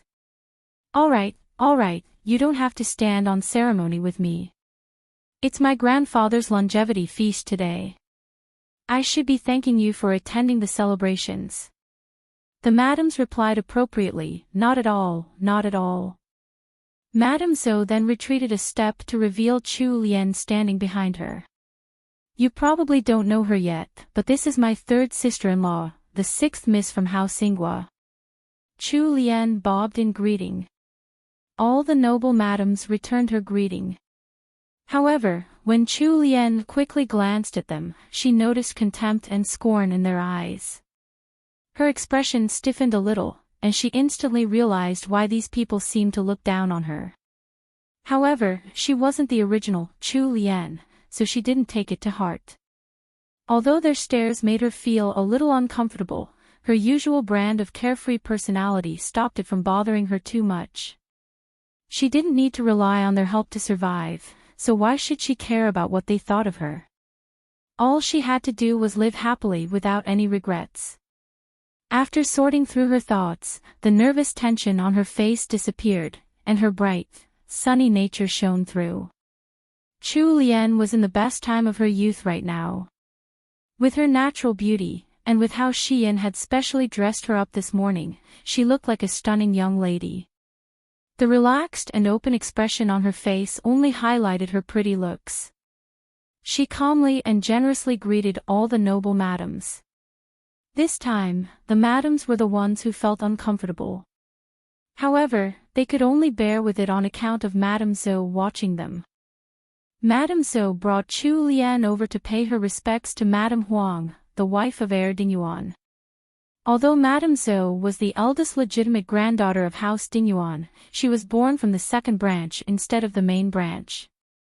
Heir Dingyuan was the eldest son of the main branch and his wife was thus her eldest aunt. After greeting the wife of Heir Dingyuan, Madame Zhou kept Chu Lien by her side and brought her around to meet some of the capital's other noble ladies. Meeting the ladies was simply a matter of showing them her face and then giving them a formal greeting. This wasn't too hard for Chu Lien. She only had to stand quietly behind Madame Zhou like a flower vase after giving her greetings.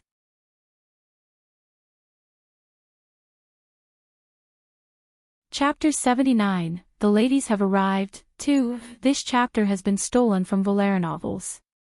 Please read from the original source. A maidservant suddenly rushed out of May Court and came to the parlor, heading straight for Madame Zhou.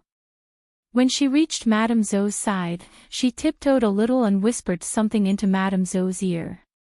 "Eldest young madam, second madam has something to discuss and wants to meet with you immediately."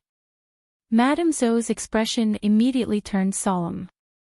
She nodded to the maidservant, who was dressed in green and was one of her mother's handmaidens. Madame Zhou turned to look at Chu Lien and found that she looked a little lost. She couldn't stop worrying, but fortunately, a busty young madam dressed in purple had just come walking by. "Ozzy, why are you so late?" Madame Zhou stepped forward to welcome her in delight. When Chu Lien looked up at the young Madame Zhou had called Ozzy, she felt a slight chill in her heart. Wasn't this woman one of the supporting female leads in the original novel? Her name was Wei Fengzi, and she was the youngest sister of Imperial concubine Wei. She was also the wife of the Ministry of Personnel's vice minister. She only made an appearance much later in the novel. Chu Lien hadn't expected to see her here at Marquis Dingyuan's longevity feast. Yuanjing. Wei Fengzi had a faint smile on her lips. Her light yellow dress made her look much younger than her age. Yuanjing was Madame Zhou's name. From the way they addressed each other, it could be seen that they were good friends. "Ozzy, this is my new third sister-in-law. Help me take care of her for a bit, I have something urgent to attend to at my mother's place. Okay, don't worry about it, go ahead.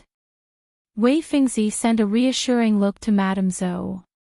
With that, Chu Lian watched as Madame Zhou took her maidservants with her and quickly disappeared into Mei Court. Chu Lian, who was left behind, was extremely troubled. The original Chu Lian had been rivals with this Wei Fingzi. Wei Fingzi looked Chu Lian up and down with a measuring gaze. Upon seeing her head slightly lowered, Wei Fingzi frowned. Little sister Chu, why don't you sit here? Chu Lian looked up and glanced at Wei Fingzi. Another young madam started to call out to Wei Fingzi from not far away. The corners of Chu Lian's mouth twitched a little as she quickly offered, Madam, if you're busy, you don't have to look after me. I'll be fine just sitting over there. For some reason, Wei Fingzi just didn't feel all too happy with this new third young madam from House Jingyan. If not for Madame Zhou's request, she wouldn't have even bothered with this girl. Since Chu Lian was now rejecting her kind invitation, she naturally no longer had any patience to deal with her. If detective ice equals desktop, Google tag. Command push, function, Google tag. Display, advgpt advian _ content _ fine, I'll go over there then. If there's anything you need, send a maidservant to me. Chu Lian nodded obediently and even looked up to smile at Wei Fingzi. It wasn't until Wei Fingzi had left that Chu Lian let out a soft sigh. She looked around and found a nice corner outside the corridor, and made her way towards it. Although she could hear the discussion from the crowd around her and their opinions of her, it was no use getting angry over something like that. They could choose to say whatever they wanted with their own mouths, and she couldn't control that. Chu Lian pursed her lips and pretended not to hear anything. She leaned against the sofa. There were a few plates of snacks on the small tables next to the sofa, so Chu Lian casually picked out a piece to eat. After taking a bite, she frowned and almost spat it out. What in the world was this made of? It was sweet, but not too sweet. It was also sour, but not quite. In short, it tasted terrible. Now that she had tasted the snacks that the Dingyuan estate served to their guests, Chu Lian finally understood why Cook Zhou's pastries had seemed so delicious to everyone. Just across the lotus pond, a handsome man dressed in a navy brocade robe stood in the corridor of Qingfeng Court with a fan in one hand. His long, narrow eyes were fixed upon a particular spot in Mei Court. In a corner of one of corridors in Mei Court, a young madam was lying on a sofa. Reaching out with her slender fingers, she picked up a small cake and took a bite. Her face quickly contorted into a frown. She put the cake back down on the table, and even stuck out her tongue in disgust. As he continued staring at Chu Lian, Xiao Bojian's eyes darkened until they were as black as ink. He couldn't help but think in his heart, Lianer is still the same as before, she only likes sweet things. The snacks here in Marquis Dingyuan's estate are a little sour, so it's no wonder she doesn't like them. Senior Xiao. What are you looking at out there? When Xiao Bojian turned around, he saw Jingguo walking towards him, dressed in a round-collared brocade robe. Jingguo followed Xiao Bojian's line of sight. After a moment, he spoke up. That seems to be where all the noble madams are. My mother is there too. Why, Senior Xiao, is there someone you recognize over there? Xiao Bojian hid the emotions swirling in his eyes and calmly said, I'm just taking a look. Let's go in. Jingguo was about to head inside when a young lady who had been facing away suddenly turned, revealing her face. He was shocked by her beauty, and his eyes lit up. Senior Xiao, don't go yet. Look over there. Xiao Bojian turned back and looked in the direction that Jingguo was pointing. He happened to spot Chu Lian, who was now gazing across the pond, and the expression on his slightly feminine face turned stormy. In her infinite boredom, Chu Lian was currently tearing up the small cake she hadn't been able to continue eating and throwing the pieces into the lotus pond to feed the koi. "Hey, isn't that House Jing'an's third young madam, Miss Chu?" A voice suddenly interrupted out of the blue. Chu Lian turned, a little surprised. She could hear the swell of discussion from some people not far away. Heavens, why are feudal Princess Anmin, Imperial Princess Liao, and Royal Princess Duanjia all here? TL note, a horde of princesses has appeared. Prepare for a long note here. Their ranking goes from highest to lowest. If detect device equals desktop, Google tag. Command push, function, Google tag. Display, vgpt advian underscoring content underscore b, 1. Imperial Princess equals daughter of the Emperor 2. Royal Princess equals niece or sister of the Emperor 3. Feudal Princess equals daughter of a prince whose title was bestowed by the Emperor, not related to the imperial family of course. The princesses outrank the noble madams.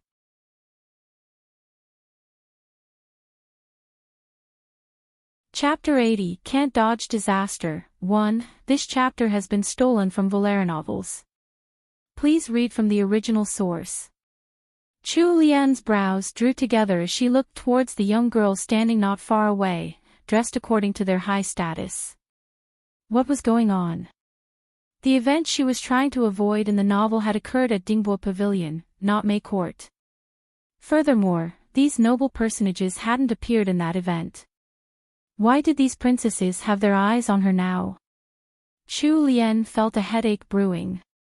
She couldn't even tell which princess was which.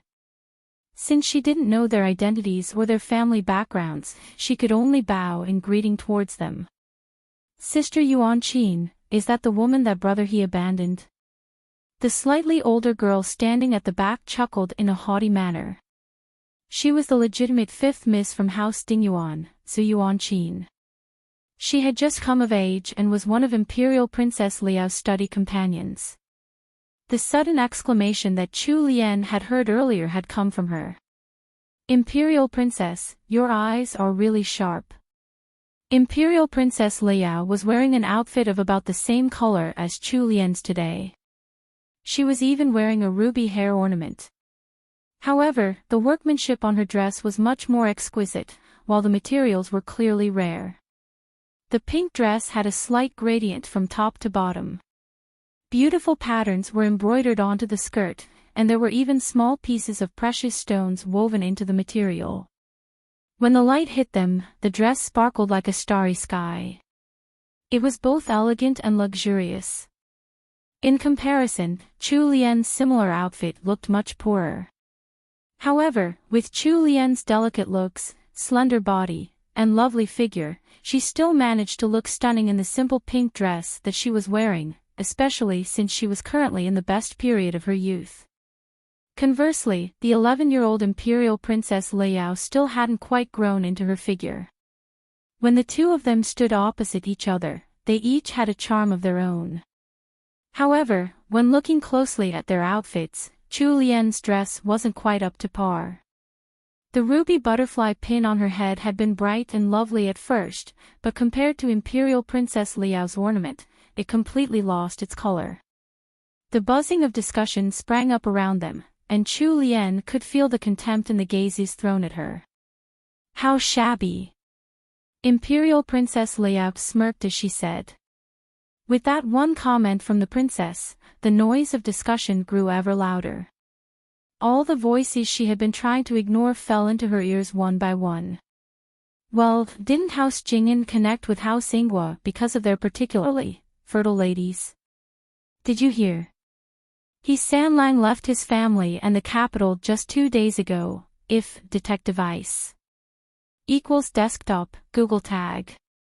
Command push, function, Google tag. Display, vgpt advian underscoring content underscore a. What a joke. Without her man, what use is her fertility? Isn't that right? She's just a poor little maid. I can't believe she wore that to the Dingyuan estate. How embarrassing. I guess you all don't know yet. This sixth Miss Chu didn't have a good reputation in the first place. I'm afraid that it was he San Lang who must have been forced to leave because he didn't like this new wife of his. Hao Xinggua's Madame Rong had taken a trip to the restroom and had just come back. When she noticed the clamor in May Court, she looked over in curiosity. It was at this moment that Miss Su, from the main branch, came over to hold Madame Rong's arm. With a pale face, she said, "Eldest sister-in-law, sixth sister is being bullied." The second branch's eighth Miss Yuan, also followed along. She rolled her eyes in scorn. She's been abandoned by her husband just days after her marriage. I can't believe she still dares to come out just to lose face. Madame Rong's expression instantly changed. She glared at Miss Yuan first, and then asked Miss Su, what happened exactly. At first, House Jing'an had hidden the news that He Changdi had left for the northern border. However, the news had been leaked somehow. Madame Rong, who usually spent her time in the inner court, didn't know much of outside news. After hearing Miss Su's explanation, her face turned solemn. You're saying that Imperial Princess Liao, Royal Princess Duanjia, and Feudal Princess Anmin are all here? That's right. Judging from Imperial Princess Liao's words, it seems like she doesn't really like sixth sister. Miss Yuan stomped her foot fiercely. That troublemaker. When did she anger the princess? Now we're going to be pulled into trouble along with her. We shouldn't have let her marry into House Jing'an back then. Miss Yuan, stop speaking nonsense. Madame Rong scolded her in a low tone. This wasn't the Ingguo estate, so Madame Rong couldn't let them speak so freely. Even though Chu Lian wasn't favored in House Ingguo, since she had married, anything she did would still reflect back on House Ingguo. Since she was here, she couldn't just ignore the situation that Chu Lian was in. Chu Lian wanted to scold He Changdi until his eardrums bled right now. Brother He. When did that fellow seduce this princess? Furthermore, this princess was still pretty young. Wasn't she a little too mature for her age? Royal Princess Duanjia was standing next to Imperial Princess Liao. She was more than a head taller than Princess Liao, and had a cold expression on. However, her gaze was fixed on Chu Lian. From not far away, Wei Fingzi had also noticed the situation outside the corridor. The corner of her lip lifted when she saw Chu Lian standing in the middle of the crowd. Since Chu Lian hadn't sent any of her maidservants to ask for help, she simply sat back and watched the commotion. Feudal Princess Anmin cast a look of disdain towards Chu Lian. Since we've already seen her, Liao, let's go. Following Feudal Princess Anmin's words, several young ladies of high status turned around to leave at the same time. House Dingyuan's fifth Miss, Ziyuan Qin, shot a parting glance at Chu Lian. Unexpectedly, there wasn't any restrained anger or pain in Chu Lian's expression. Zhou Yuanqin's face contorted and her glance grew contemptuous. Only then did she follow the rest of the noble ladies. Chu Lian's mouth twitched as she watched the noble ladies' figures disappear into the distance. Ha! So all they had come to do was ridicule her. Wasn't that a little too childish? TL note, in the spirit of Halloween, here's a small event to unlock extra chapters. This event starts now and will close on October 30th, 23:59, GMT +8. It's easy, just choose either trick or treat in the poll below. When the poll closes, I'll do the following calculations. A equals greater number of votes, B equals lesser number of votes, A/B equals number of bonus chapters, rounded up, if detect device equals desktop, Google tag. Command push, function, Google tag. Display, advgpt advn _ content _b. The maximum will be 5 chapters posted on Halloween, October 31st, and the minimum will be the usual 1 chapter. Have fun. You trick or treat? Trick. Treat. View results loading.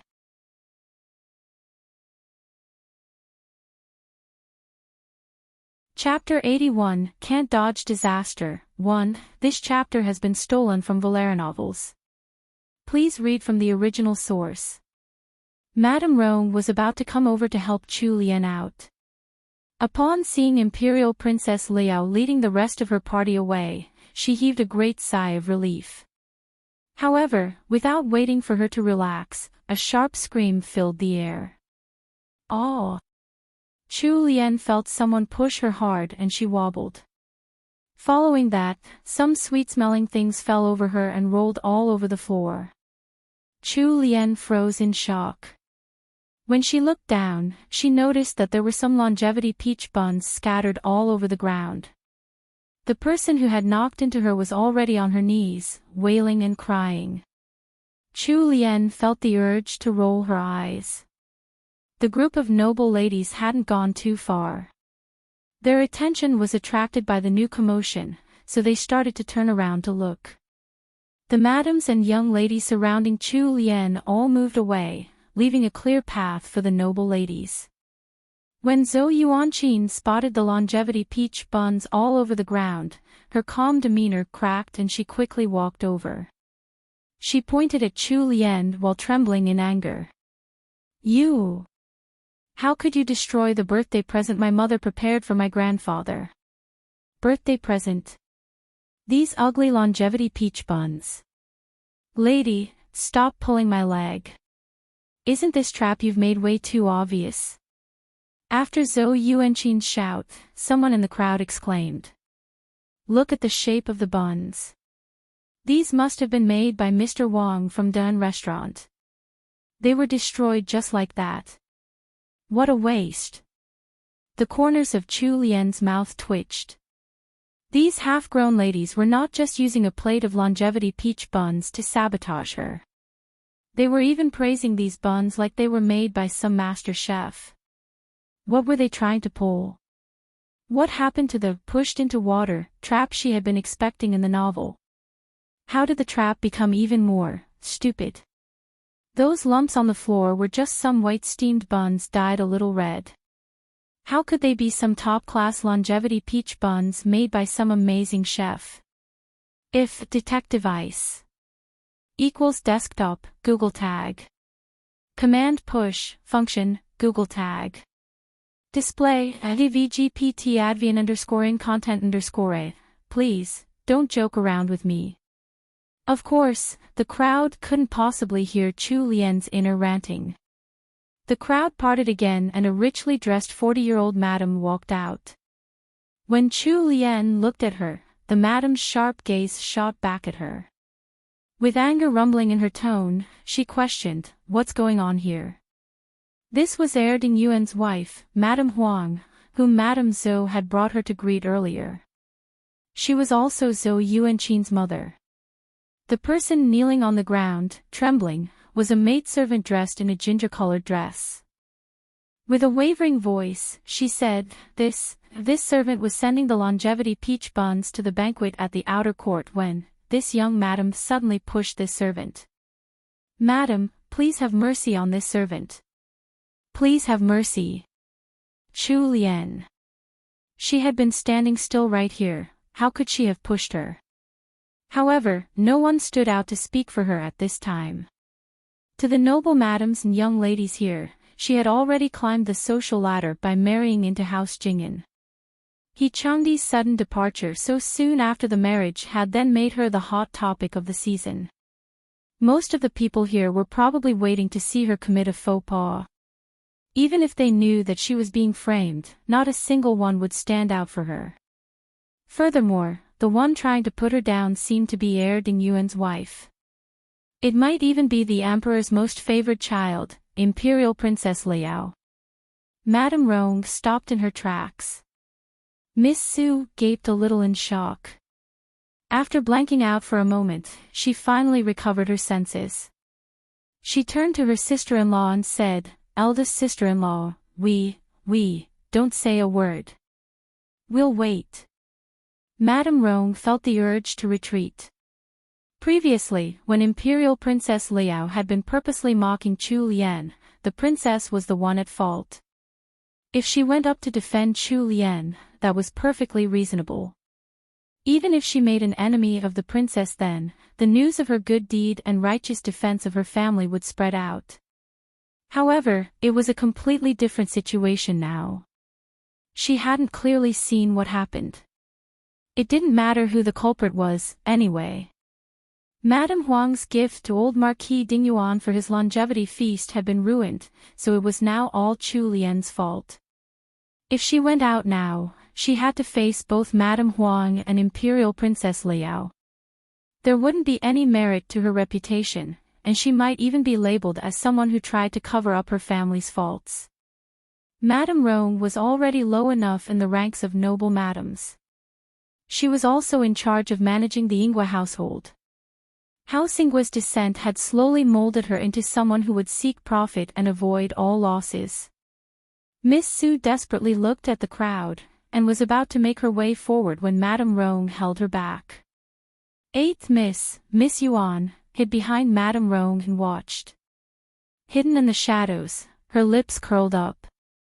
Xiao Bojian stood outside the corridor, his right hand gripping the red-painted railing tightly as his gaze fixed upon the scene across the pond. Jingui used the folding fan in his hands to block the sun shining from above and carelessly said, "Senior Xiao, it seems like something must have happened over there. Even the princess is around. It looks quite lively." On the third floor of Qingfeng Court, the smell of hardwood incense filled the area.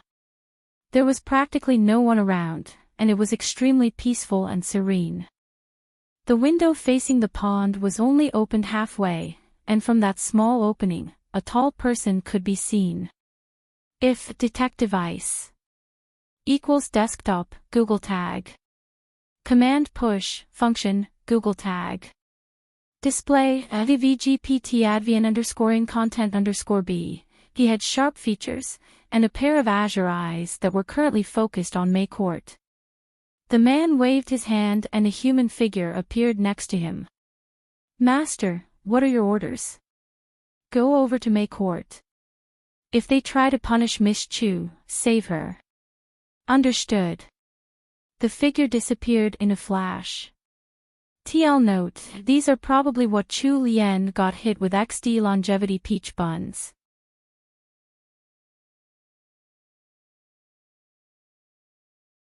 Chapter 82, Gambling 1. This chapter has been stolen from LoveLore novels. Please read from the original source. After hearing what the maidservant in Ginger had said, all eyes landed on Chu Lian. Amongst the various mocking, appraising, smug, and complicated looks of the crowd, Madame Huang had the fiercest gaze. When she finally spoke up, slowly and surely, everyone could hear the frost that emanated from her. "House Jing'an's third young madam. I expect you to take full responsibility for this matter." Dian Restaurant's Mr. Wang didn't accept requests from just anyone. In the entire capital, he was the only one who could make such beautiful longevity peach buns. It was considered a great honor if he produced a plate for a noble's longevity feast. Madame Huang had gone to Dian Restaurant 3 times, and spent a whole 1,000 taels of silver to do so. However, the freshly steamed longevity peach buns she had spent so much effort to obtain were now ruined, just like that. Madame Huang's current rage was to be expected. Compared to House Jing'an, House Dingyuan was currently much more favored with the emperor, as they had an imperial concubine from their house sitting in the palace. If they were to go against each other, House Jing'an would have to bow to House Dingyuan. Furthermore, the cause of the trouble was House Jing'an's new third young madam, who had come from the declining House Ingwa. She was most likely going to be utterly humiliated here, and her crime of disrupting the old Marquis longevity feast would probably spread through word of mouth, affecting her reputation. The noble madams who had come from similarly poor houses were starting to sympathize with Chu Lian. Xian was in a fit upon seeing the situation. She wanted to squeeze out of the crowd to look for eldest young madam, Madame Zhou. If eldest young madam were here, Madam Huang might let her go for eldest young madam's sake. However, she was being held back by a few maidservants, and she couldn't get away. She was so frenzied that her eyes were turning red. Wei Fingzi noticed that Chu Lian still remained rather expressionless despite the trouble she was in. There wasn't a single shred of cowardice or fear in her eyes as she stood her ground in the middle of the crowd. Wei Fingzi raised a single eyebrow and she stood up. This just turned more interesting. Meanwhile, a spark of interest flared in the eyes of Royal Princess Duanjia, who was standing behind Imperial Princess Liao. Zhou Yuanqin lowered her voice to a whisper that only she and Imperial Princess Liao could hear. With a smirk on her face, she asked, "Imperial Princess, are you satisfied?" Imperial Princess Liao couldn't resist laughing as she watched the sorry-looking Chu Lian surrounded by the crowd, with fingers pointing at her from every direction. She was extremely satisfied. Such an average, useless woman had dared to marry above her rank and snatch her brother He away. She was going to make this useless woman suffer today, see if she would dare to ever come out of her estate again after this. If detective ice equals desktop, Google tag. Command push, function, Google tag. Display, gvgpt advian _ content _ House Ding Yuan's fifth miss, Zhou Yuanqin, angrily added, House Jingan's third young madam, do you know how much this plate of longevity peach buns are worth? Let me tell you, without counting the effort my mother put in to procure them, they cost at least 1,000 taels. Gasps of shock rippled through the crowd. 1,000 taels. That wasn't a small sum, even to a madam living in a noble estate. For a declining house like House Ingwa, the maximum amount of dowry a legitimate daughter would get was 1,000 taels. Someone like Chu Lian, who was neither loved by her father nor favored by her stepmother, couldn't even dream of getting that much. The corner of Chu Lian's eye twitched. Wasn't House Dingyuan way too greedy? Or perhaps it was that Imperial Princess Liao.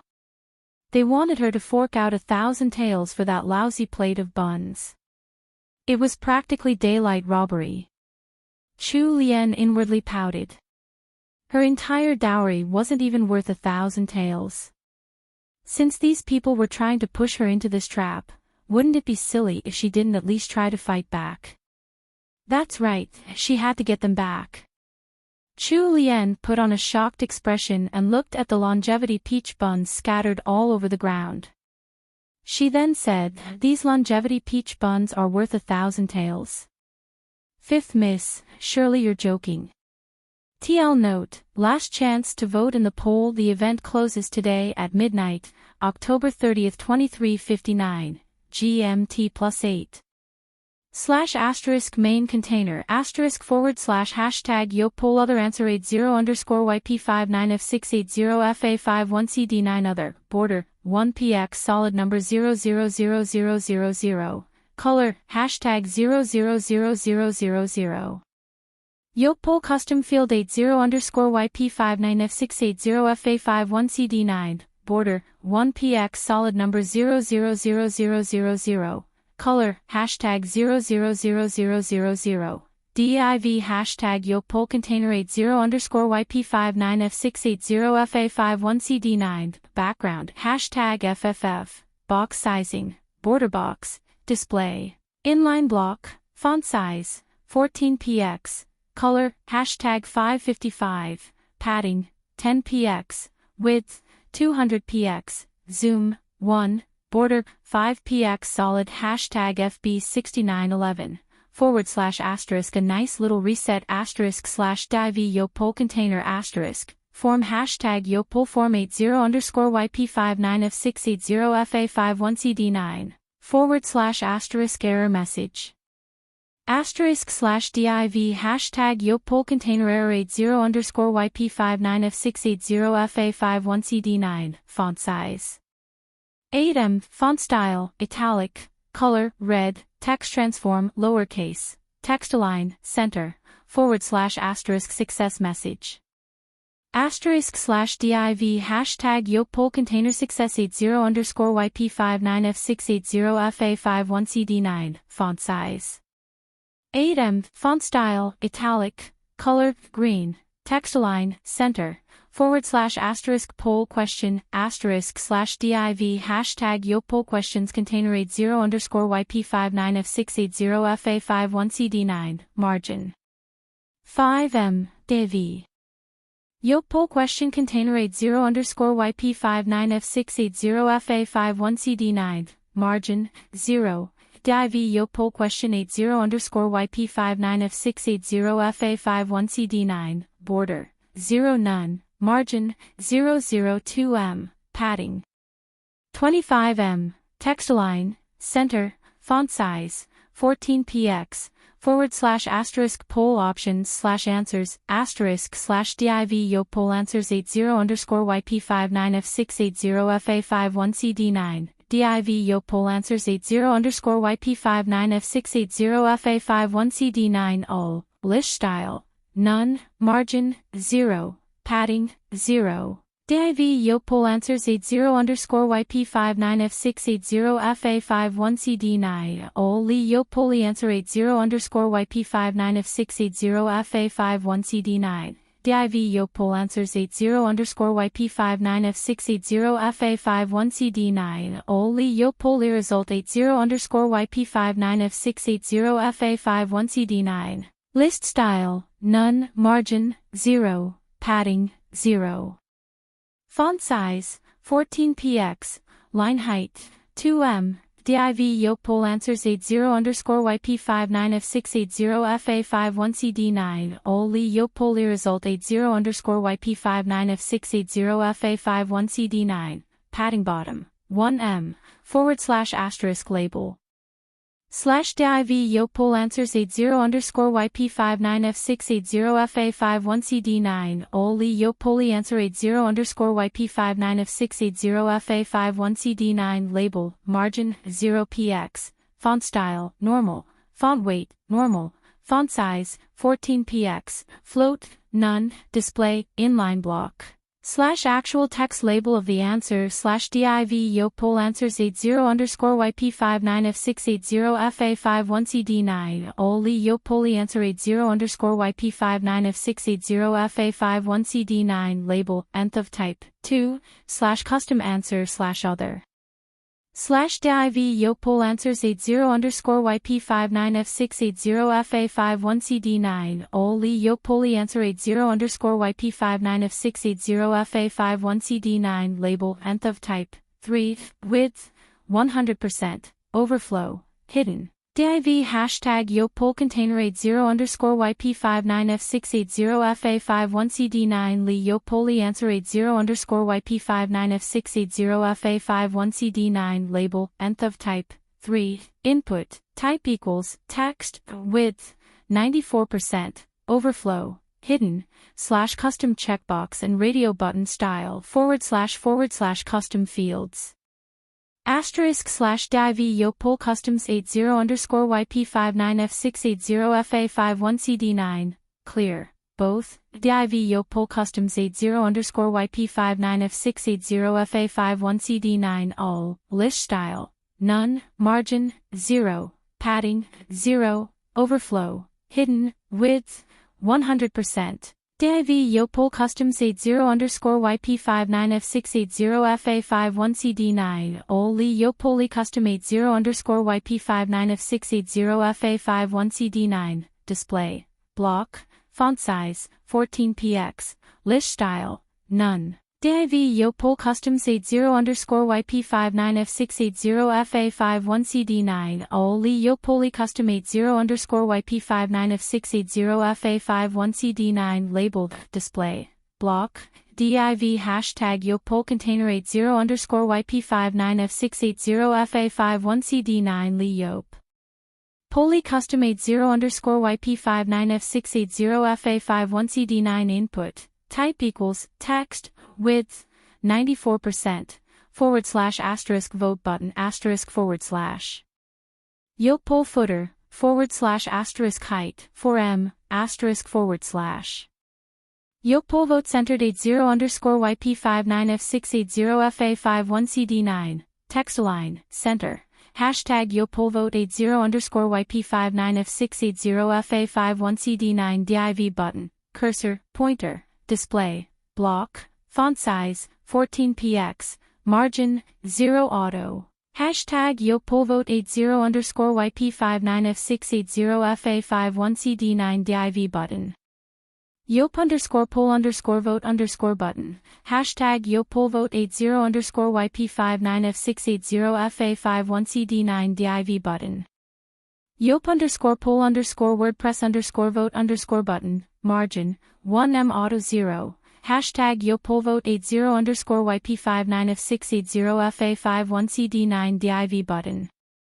Yop underscore poll underscore anonymous underscore vote underscore button, margin, 1M auto 0, / results, / Lee yo poll results 80 underscore YP59F680FA51CD9, font size, 12px, font style, italic, font weight, normal, margin left, 15px, color, hashtag 38595E, / style for results that are displayed on columns. * Lee yo poly answer 80 underscore YP59F680FA51CD9, float, left, display, inline block, width, 100%, padding, 1%, margin, 1%. Hashtag yo poll vote 80 underscore YP59F680FA51CD9 div. Hashtag yo poll results 80 underscore YP59F680FA51CD9, float, right, width, auto. Hashtag yo poll vote 80 underscore YP59F680FA51CD9 div. Hashtag yo poll results 80 underscore YP59F680FA51CD9 8, color, hashtag 000, text decoration, underline, font size, 12px. Hashtag yo poll vote 80 underscore YP59F680FA51CD9 div. Hashtag yo poll back 80 underscore YP59F680FA51CD9 8, color, hashtag 000, text decoration, underline, font size, 12px, hashtag yop. Poll vote 80 underscore YP59F680FA51CD9 div. Hashtag yo poll archive 80 underscore YP59F680FA51CD9 8, color, hashtag 000, text decoration, underline, font size, 12px, hashtag yo poll vote 80 underscore YP59F680FA51CD9 div. Float, left, width, 100%. / result bar. *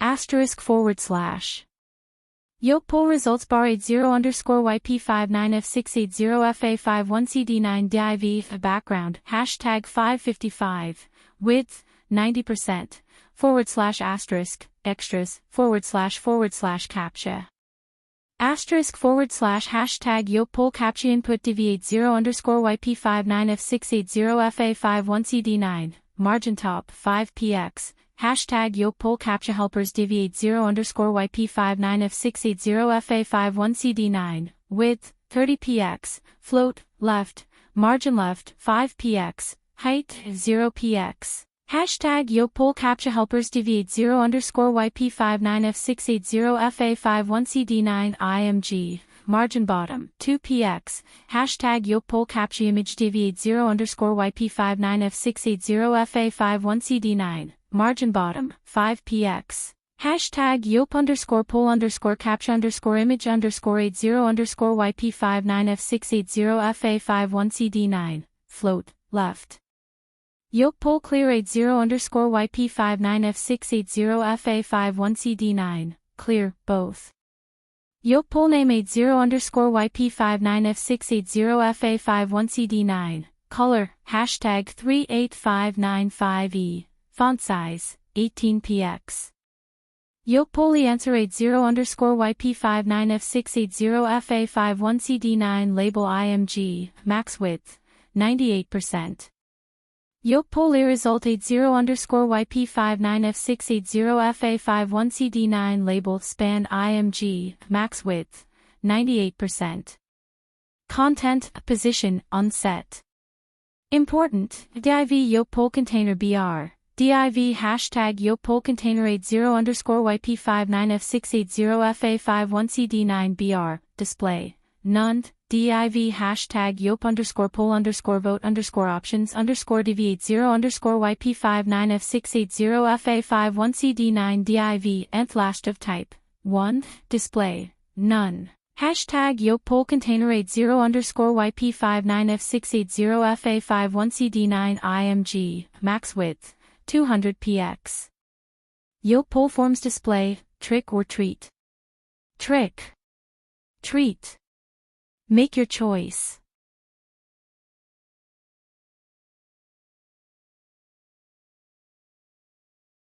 Chapter 83, Gambling, 2. This chapter has been stolen from LoveLore novels. Please read from the original source. Zhou Yuanqing had been expecting Chu Lian to start worrying about how to repay the 1,000 taels. She hadn't thought that Chu Lian would actually start suspecting the value of the longevity peach buns instead. Her face immediately flushed red from her anger. Zhou Yuanqing was just a 12-year-old girl after all. She was also a favored legitimate daughter in her house, an imperial princess Liao's companion.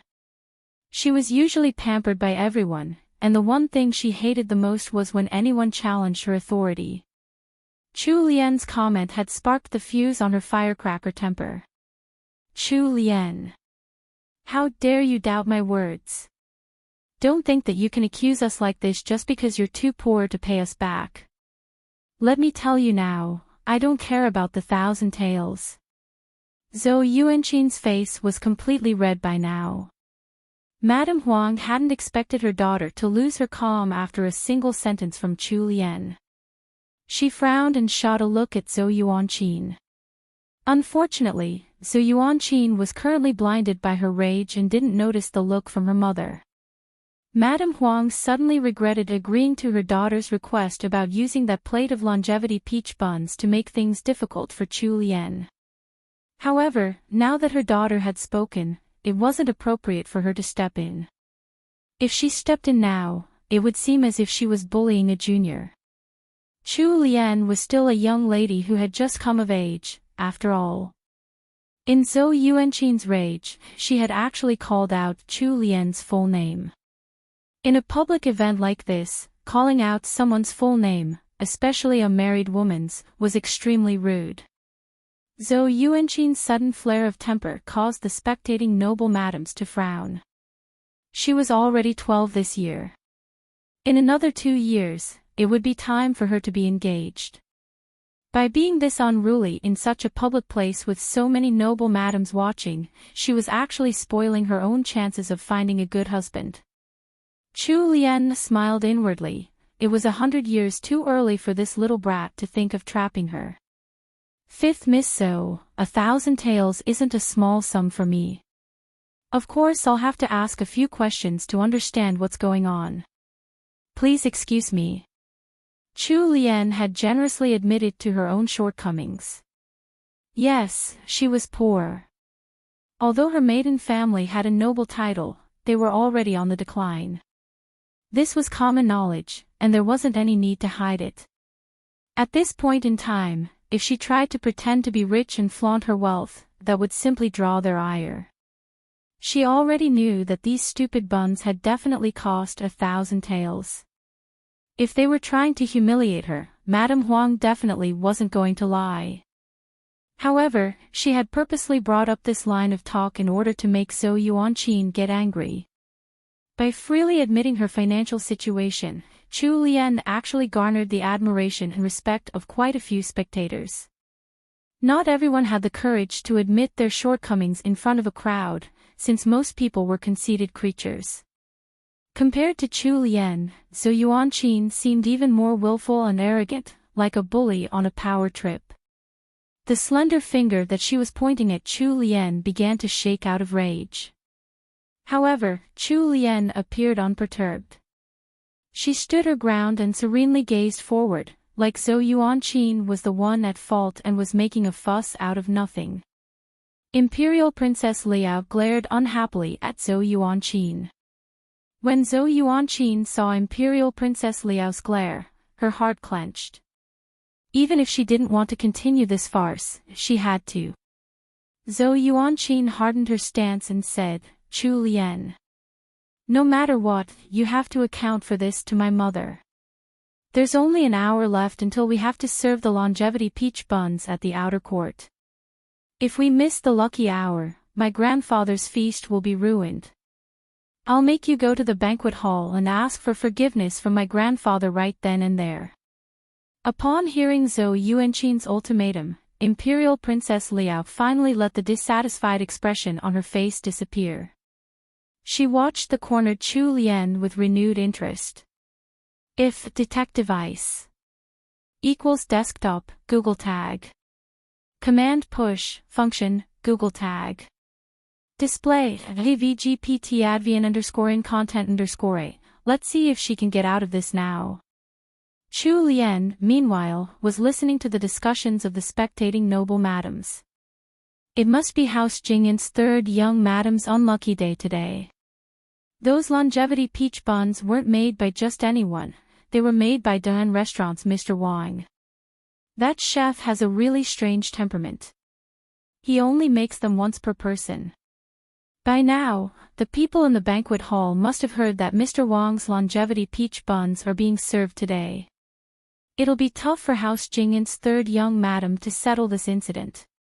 Chu Lian's mind blanked out a little, and she felt the urge to laugh. If she had the chance to, she would like to meet this Mr. Wang someday. Although he didn't make very good-looking longevity peach buns, he had plenty of rules to go around. However, the more rare something was, the more valuable it became. By setting such a rule, this Mr. Wang had guaranteed that there would be people coming after his peach buns based on its rarity alone. They would be more willing to fork over as much as they could afford to. Chu Lian recalled that there was an engagement ring company who only allowed men to buy a single ring from them in their lifetime. This Mr. Wang had done something similar and his business was booming. Could he possibly be a transmigrator, too? Chu Lian tilted her head to the side. Her eyes were as clear as glass, and a pretty color to boot. Her honest expression generated plenty of goodwill for her amongst the crowd. If this continued, there wouldn't be a single person who would believe that she had knocked over that plate of buns on purpose. Chu Lian's brows knit together. She sincerely said, "Fifth Miss So, I don't have 1,000 taels of silver." She really didn't have 1,000 taels, or anything close to it. Even if she included the ruby ornament she was wearing right now, she wouldn't even have half of that amount.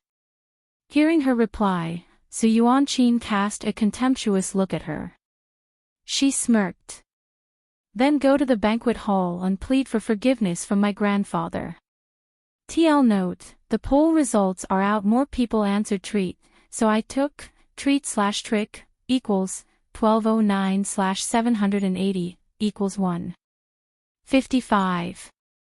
This would originally be rounded up to 2 chapters for Halloween, but since so many people wanted a treat, I'm adding one more. There'll be 3 chapters today. Did you enjoy this mini event? Are there other games you'd like to play? 3.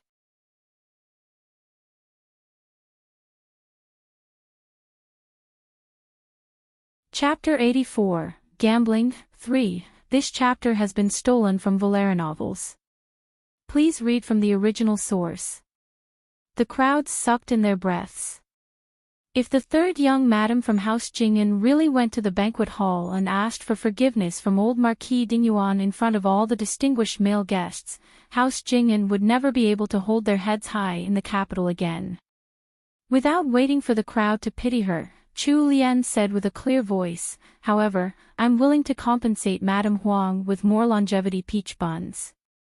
Chu Lian's sparkling eyes, straight back, and complete lack of any cowardice drew everyone's gazes. "Oh. How are you going to make up for them?" "These longevity peach buns were made by Dahan Restaurant's Mr. Wang. Can you make the exact same ones?" The one speaking was feudal Princess Anmin. She raised her chin slightly, showing off her clear disdain for a lowly person like Chu Lien. Chu Lien smiled, coming from someone already pretty and innocent, and on her way to becoming a great beauty. Her smile was like a refreshing spring breeze. I don't dare to claim that I can make the exact same ones, but I can definitely make something even better. Nonsense. Ding Restaurant's Mr. Wang makes the best longevity peach buns in the entire capital. How could you possibly make something better? Zhou Yuanqing hadn't expected Chu Lien to say something like that. She refuted her on the spot. Fifth Miss Zhou, how could you know that without seeing it for yourself? I'm in the wrong for knocking over Madame Huang's longevity peach buns today, but since Madame Huang is a magnanimous person, please grant me a chance to make up for it. Chu Lien's first sentence was meant for Zhou Yuanqing, but her next sentence was aimed towards Madame Huang. Chu Lien had already gotten some goodwill from the crowd thanks to her performance. Now that she was making such a sincere request to Madame Huang, it showed that she knew when to push and when to retreat. This action earned even more positive assessments from the crowd. Anyway, everything had happened so quickly, who knew if it was even Chu Lien who bumped into that maidservant just now? At this point, many of the madams were leaning towards Chu Lien's side. Zhou Yuanqing's neck was starting to turn red from all her anger. She refused to let Chu Lien off and said, "So what if you can make longevity peach buns?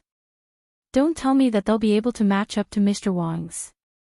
Mr. Wang only makes one order of longevity peach buns per person."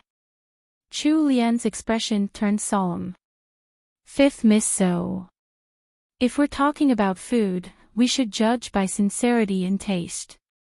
As long as the longevity peach buns I make are more delicious than Mr. Wang's, don't you think that's better than any of those false tricks? That's right, that was just a silly trick. Suddenly, the crowd was awakened by Chu Lien's words. No matter how expensive they were, it was just a plate of longevity peach buns and the restaurant was out to make money. If the emperor wanted to eat 2 plates of longevity peach buns, that Mr. Wang couldn't possibly defy an imperial edict for the sake of this principle. Furthermore, how could a noble young madam from House Jing'an be compared to a lowly cook from the restaurant? Chu Lien's words were like a slap to the face.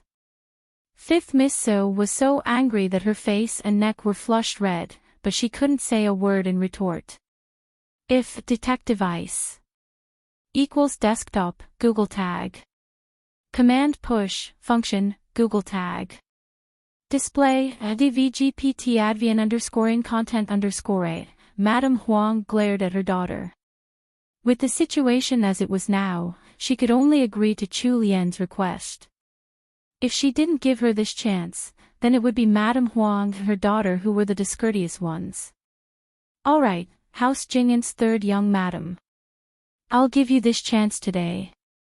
However, if you don't manage to make longevity peach buns that taste better than Mr. Wang's, even if matriarchy is here, I won't show you any mercy. Madame Huang was the madam in charge of the Dingyuan estate now, and she was used to dealing with the high echelons of society. Thus, she had a powerful aura about her. Any normal young lady would probably be shocked stiff by her threatening words. However, Chu Lien was the one facing her. The business dealings in the modern world were much more sly and craftier than this, and she had met all sorts of bosses before. How could she be afraid of someone like Madame Huang? Of course, Madam. Chu Lien respectfully bobbed towards Madame Huang. Her actions were completely in line with etiquette, and there was nothing to pick on. Although Madame Huang was inwardly raging, on the outside, she maintained her elegant demeanor. Her sharp eyes watched Chu Lien as she secretly harumphed. Inside the privacy of her mind, she thought, don't think longevity peach buns are that easy to make. There must be something behind Mr. Wang's peach buns since his business has been doing so well. At least, up until now, all the nobles who ate Mr. Wang's longevity peach buns have had nothing but praise for them. Child, be careful. It won't be easy to clean up your mess if you've boasted beyond your abilities. You might think it's easy just by watching others, but when you're really put on the spot, you'll find that it isn't as easy as you thought. House Jing'an had managed to become popular amongst the nobles in the capital just by having a pastry chef who could make tasty snacks. That was how valuable secret recipes were. If House Xinghua had some secret recipe for longevity peach buns that was better than Mr. Wang's, they would have used it to gain popularity a lot earlier. After thinking it through, Madame Huang was even more certain that Chu Lian was being too overconfident. She didn't believe that Chu Lian could make anything close to Mr. Wang's longevity peach buns, never mind something better than them. When Madame Rong, who was still standing in the crowd, heard that Chu Lian was going to suddenly make longevity peach buns of her own, she almost fainted out of shock. She had eaten Mr. Wang's longevity peach buns only once before. They were much tastier than House Jing'an's pastries. Then there was Chu Lian, who hadn't even entered the Yingguo estate's kitchen before her marriage. How could she possibly know how to make longevity peach buns?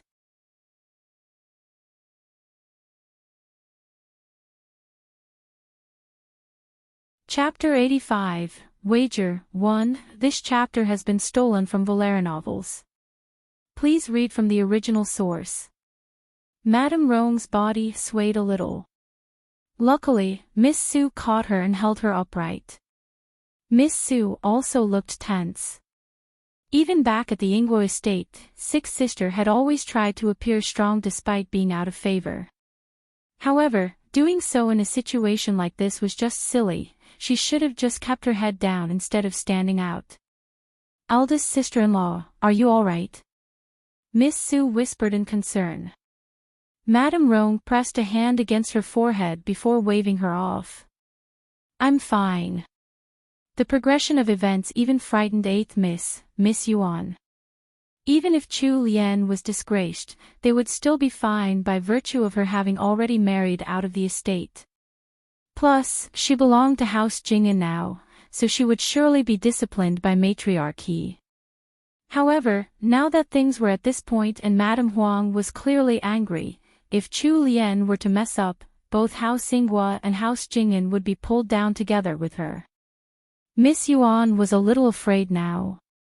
She carefully pulled on Madame Rong's sleeve and begged quietly, eldest sister-in-law, let's leave now. Madame Rong looked around her.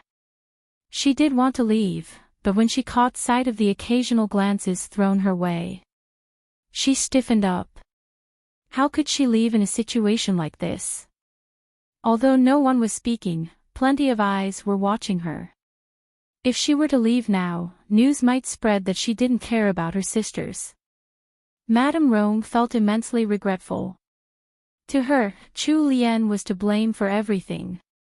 I believe House Jing'an's third young madam didn't do it on purpose. For a young girl, 1,000 taels is a huge sum.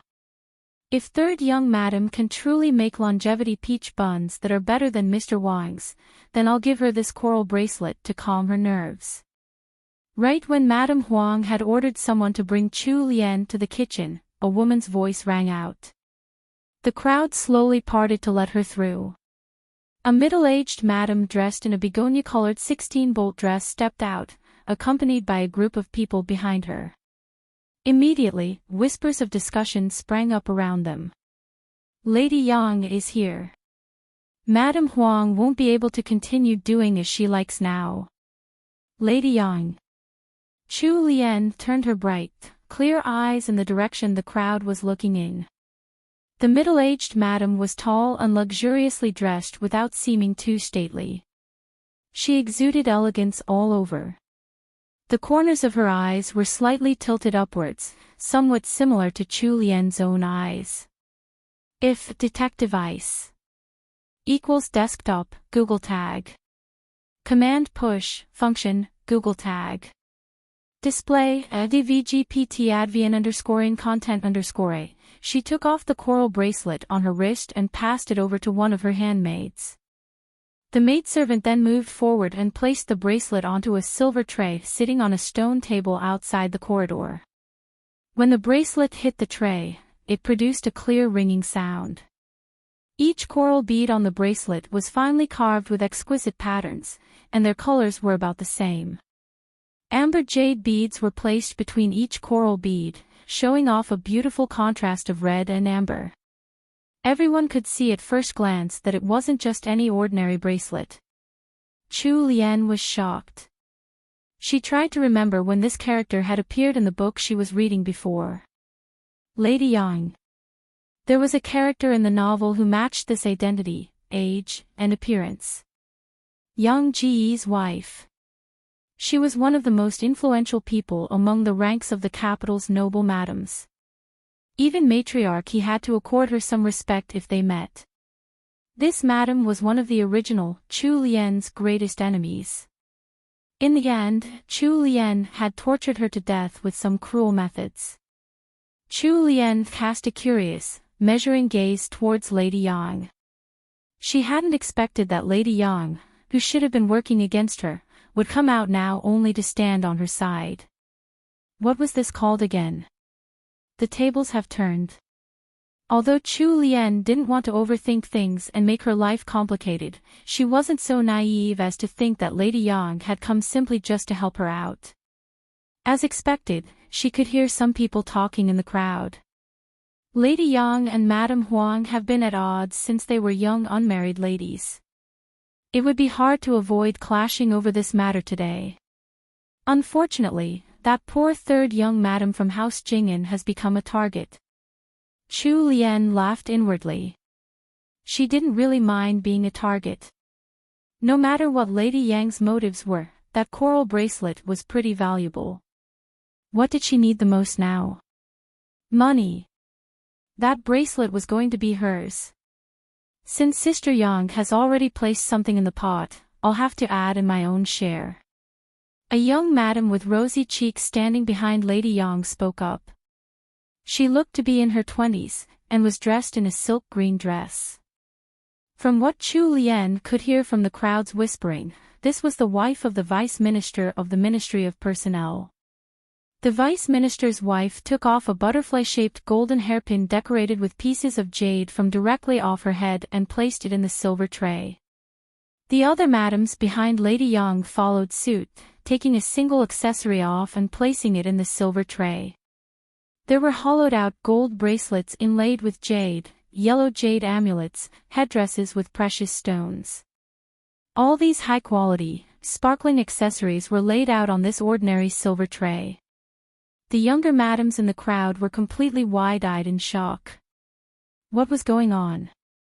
How did these influential senior madams suddenly start fighting with each other? TL note, the headdresses might look like this, headdress.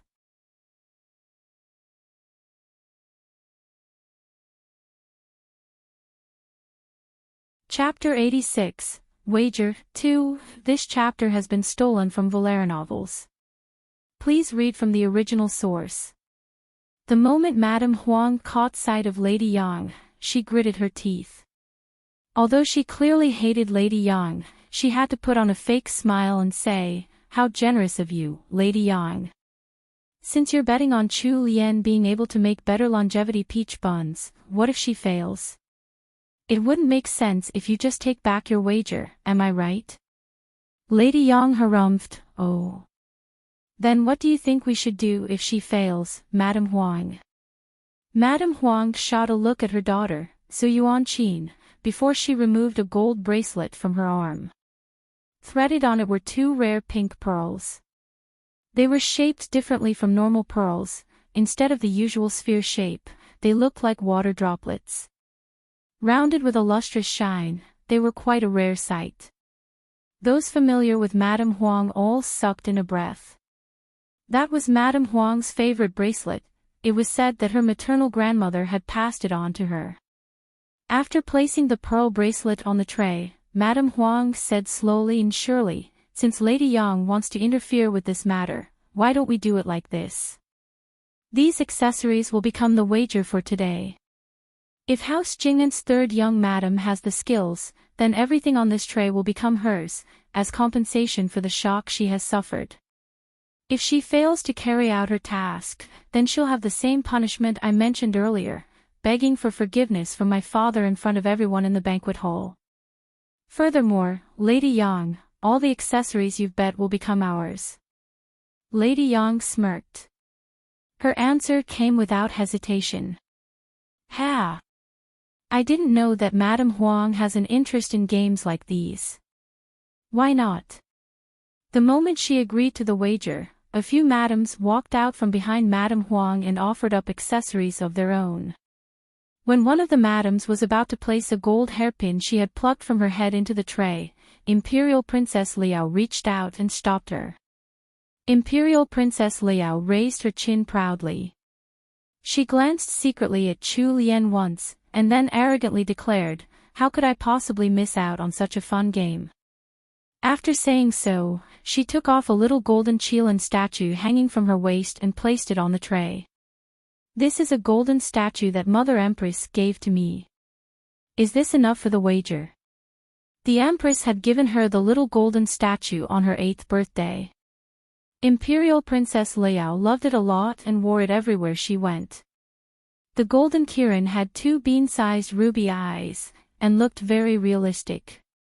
Madame Huang wanted to stop Imperial Princess Liao, but this princess had been spoiled rotten in the palace and was used to getting her way. Furthermore, she was favored by the emperor. This was supposed to be a fight amongst madams, but now that an 11-year-old princess had suddenly cut in, it seemed a little strange. Lady Yang cast a glance at Imperial Princess Liao. Even though she was the wife of an important official and a first-rank titled noble wife, it wouldn't be good for her to interfere with the princess' actions. Imperial Princess Liao was part of the imperial family after all. It was never a good thing to interfere in the imperial family's matters. Just as everyone thought that the wager had been set, Royal Princess Duanjia stepped out of the crowd. Royal Princess Duanjia was about the same age as Chu Lian, and was the legitimate daughter of Prince Wei, the brother of the current emperor. She was much loved by the emperor and empress dowager. The moment she had been born, she had been conferred the title of royal princess. Her influence wasn't any less than Imperial Princess Liao's. If detective ice equals desktop, Google tag. Command push, function, Google tag. Display, dvgpt advian underscoring content underscore a. Since Sister Liao could bear to put up her most beloved treasure, how could I not participate with mine?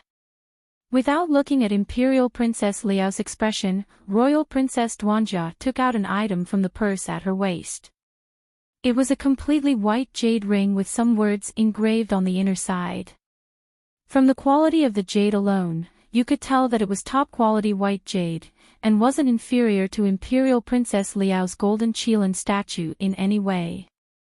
A smug look flashed across Imperial Princess Liao's face and she purposely shot Chu Lian a look. It seemed like she was either showing off or mocking her.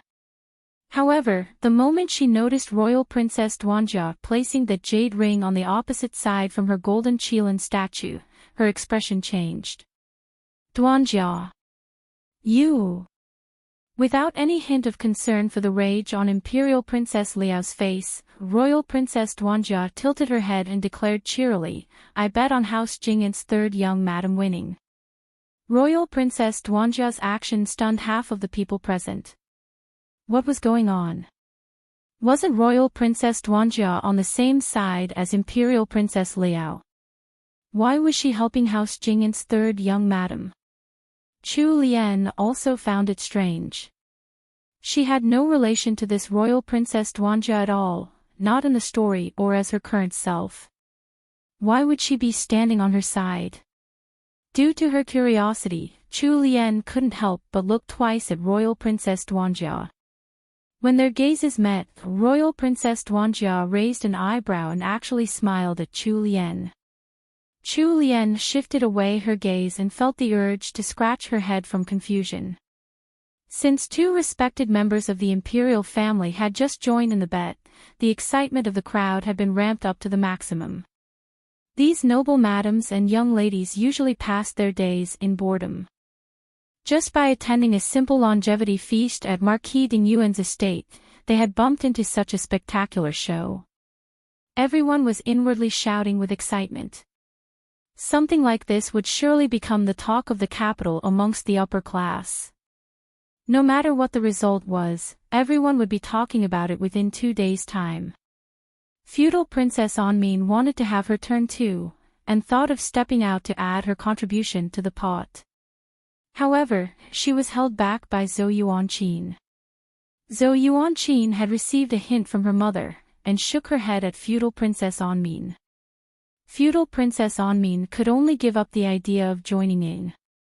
She was an Imperial Princess daughter, so she ranked a step lower than Imperial Princess Liao and Royal Princess Duanjia.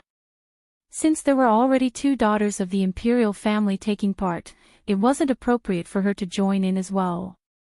Madame Rome gripped a jade amulet tightly in her hands, hesitating and thinking hard. In the end, when she saw that Imperial Princess Liao and Royal Princess Duanjia had joined the wager, her courage shrunk even more. Under these circumstances, if she added to the pot, she would be going directly against Imperial Princess Liao. TL note: another long note. Qilin. The Qilin is a Chinese mythical beast which looks like a chimera of multiple animals. It's usually seen as a good omen. Imperial Princess Liao's golden Qilin statue might look like this, but smaller. Qilin statue. Mother Empress. Imperial Princess Liao addresses the Empress as Mother Empress or Muhu.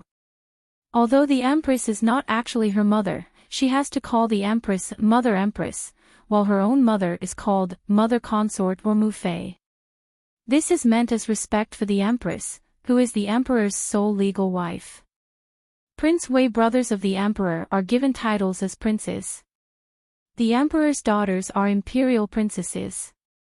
A prince could be the Emperor's son, brother, or even uncle. A prince's daughters are royal princesses. An imperial princess's daughters are feudal princesses. If detective ice equals desktop, Google tag. Command push, function, Google tag. Display, advgpt advn _ content _ b. Feudal Princess Onmin not joining the wager. If she joins either side, she would make the game imbalanced as there would be 2 princesses on one side.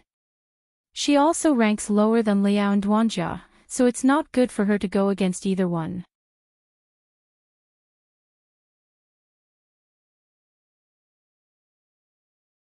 Chapter 87, Fresh Peaches, 1. In the end, Madame Rome couldn't gather the courage to step forward, and could only quietly place the jade amulet in her hands back into her sleeves. The people around her noted her hesitation and her eventual decision to not participate in the wager. Some of the madams nearby immediately rolled their eyes. Madame Rome had no choice but to keep her indignation at their reactions to herself. Miss Sue was more clever and understood that this wasn't something that an unmarried young lady like her should join in, so she could only watch what was happening from the crowd. On the other hand, Miss Yuan kept staring at the sparkling accessories on the silver tray, her greed showing in her eyes. The 20 or so accessories in that tray were all extraordinary items. If all of them were to become hers, she would likely go mad from the euphoria. Thus, she couldn't help the traces of jealousy and hatred leaking from her gaze when she looked at Chu Lian. She fervently hoped that Chu Lian would lose. When Chu Lian's gaze turned to Madame Rome, she noticed that Madame Rome had her head lowered and didn't dare to meet her eyes. She smiled inwardly, but didn't take Madame Rome's actions to heart. House Jingan's third young madam, this way please.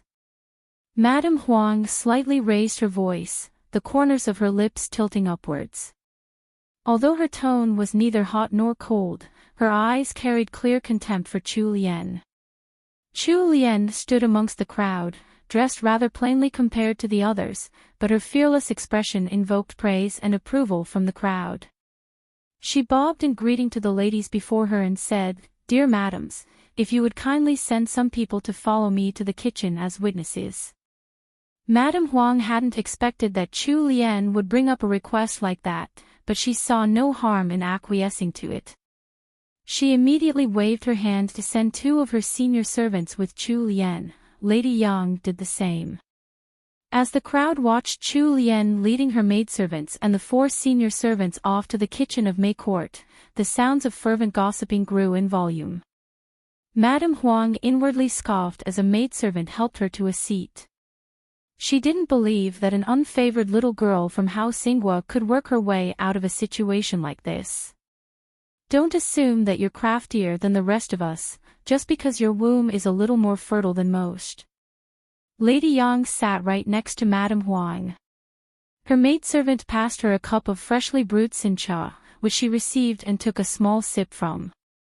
Then, she smiled before speaking to Madame Huang. "What's wrong?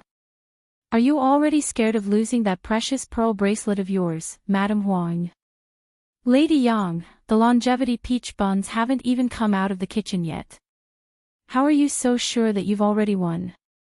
The two of them exchanged looks full of hidden daggers. The madams standing around them shivered as chills ran down their spines.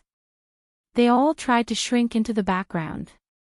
None of them wanted to accidentally become a pawn in the battle between the two fearsome madams, like Chu Lian had. At Qingfeng Court, right across from May Court, the azure eyes watching from the 3rd floor window glimmered. They filled with humor as the man murmured to himself in a low voice, "That San Lang has gotten a rather interesting wife for himself." The man waved his hand and the shadow within the room appeared once again. "Tell the men to retreat for now. This prince wants to see what this 6th Miss Chu can do." "As you wish, master." In the same building, down at the veranda facing the pond, a manservant dressed in blue was whispering into the ears of Heir Jingua. While watching the crowd across the pond, Heir Zhenguo's eyes immediately lit up. "Is that so? Heir Jingua, this servant dare not hide a thing. Then go quickly. Once you have news, report to me immediately." In his urgency, Heir Jingua kicked the manservant's bottom. The manservant simply laughed and ran off.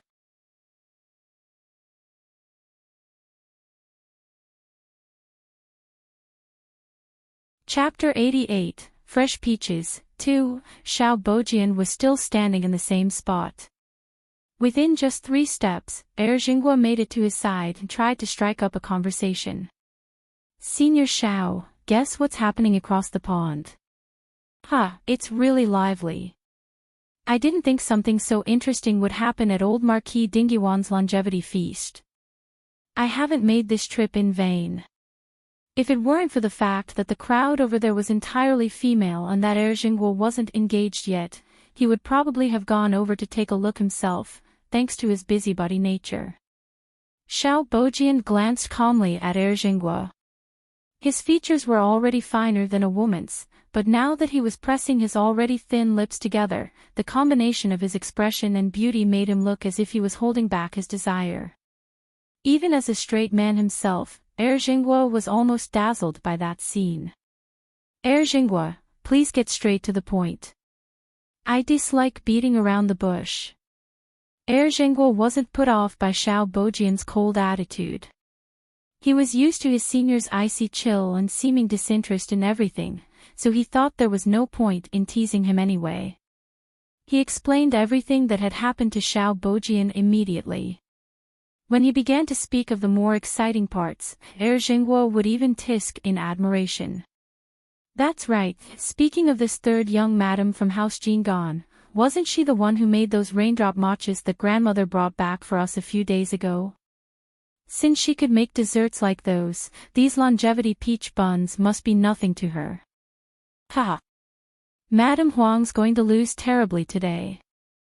I really can't wait to see the annoyed expression on her face." A huge wave of emotion rose within Xiao Bojian's chest, even as he appeared calm while listening to Heir Zhengua's words. His thin lips pressed together again, almost forming a straight line. His slender fingers grasping the railing of the veranda also tightened. Even more thoughts were swirling inside his head. How on earth had Lianer provoked Imperial Princess Liao? It was clear that the whole incident was a trap. Zhou Yuanqin, Imperial Princess Liao, and Madame Huang were all on the same side. What was that Lady Yang plotting to push Lianer into the thick of things like that? And that he Changdi. Since he had already married her, why had he treated her that way? That kind of man didn't deserve to have Lianer. A storm was brewing in Xiao Bojian's almond-shaped eyes as his heart clenched tightly. He hated himself a little for not having any power. He couldn't even help Chu Lian when she was in need of help, and he could only let her face those troubles on her own. Since he Sanlang wasn't worthy of her, then don't blame him for stealing her back. All these people who were making trouble for Lianer today, he would pay them back in the future. Meanwhile, Chu Lian was busy teaching her two maidservants how to knead the dough in the kitchen. If she were able to hear Xiao Bojian's current thoughts, she would surely roll her eyes at him. She would even offer him a reply, "Shu, go stand somewhere else. Don't interfere with my money-making. Does your mum know how warped your thinking is?" Unfortunately, Chu Lian didn't know of what was going on in Xiao Bojian's mind. She was busy as a bee in the kitchen. The four senior servants who had followed her here were Madame Huang and Lady Yang's people. None of them could help in making the buns.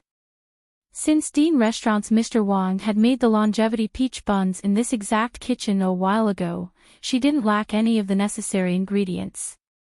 With Xian and Wenqing helping her, Chu Lian could speed up her cooking. At first, the four senior servants had kept a close eye on the proceedings from the side. Madame Huang's senior servants had even seemed to have grown eyes on the top of their head from all their staring. However, as time passed, the senior servants' eyes all widened. Madame Huang's servants were so anxious that cold sweats started appearing on their bodies. However, they couldn't leave at all due to Lady Yang's servants watching them.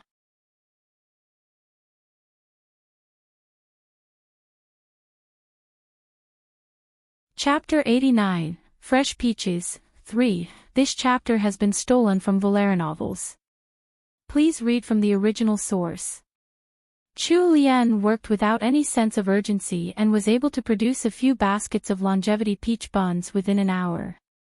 The four servants tried to peek as Chu Lian brought the longevity peach buns out of the steamer, but Chu Lian purposely blocked their gazes so that none of them had a good view of the buns.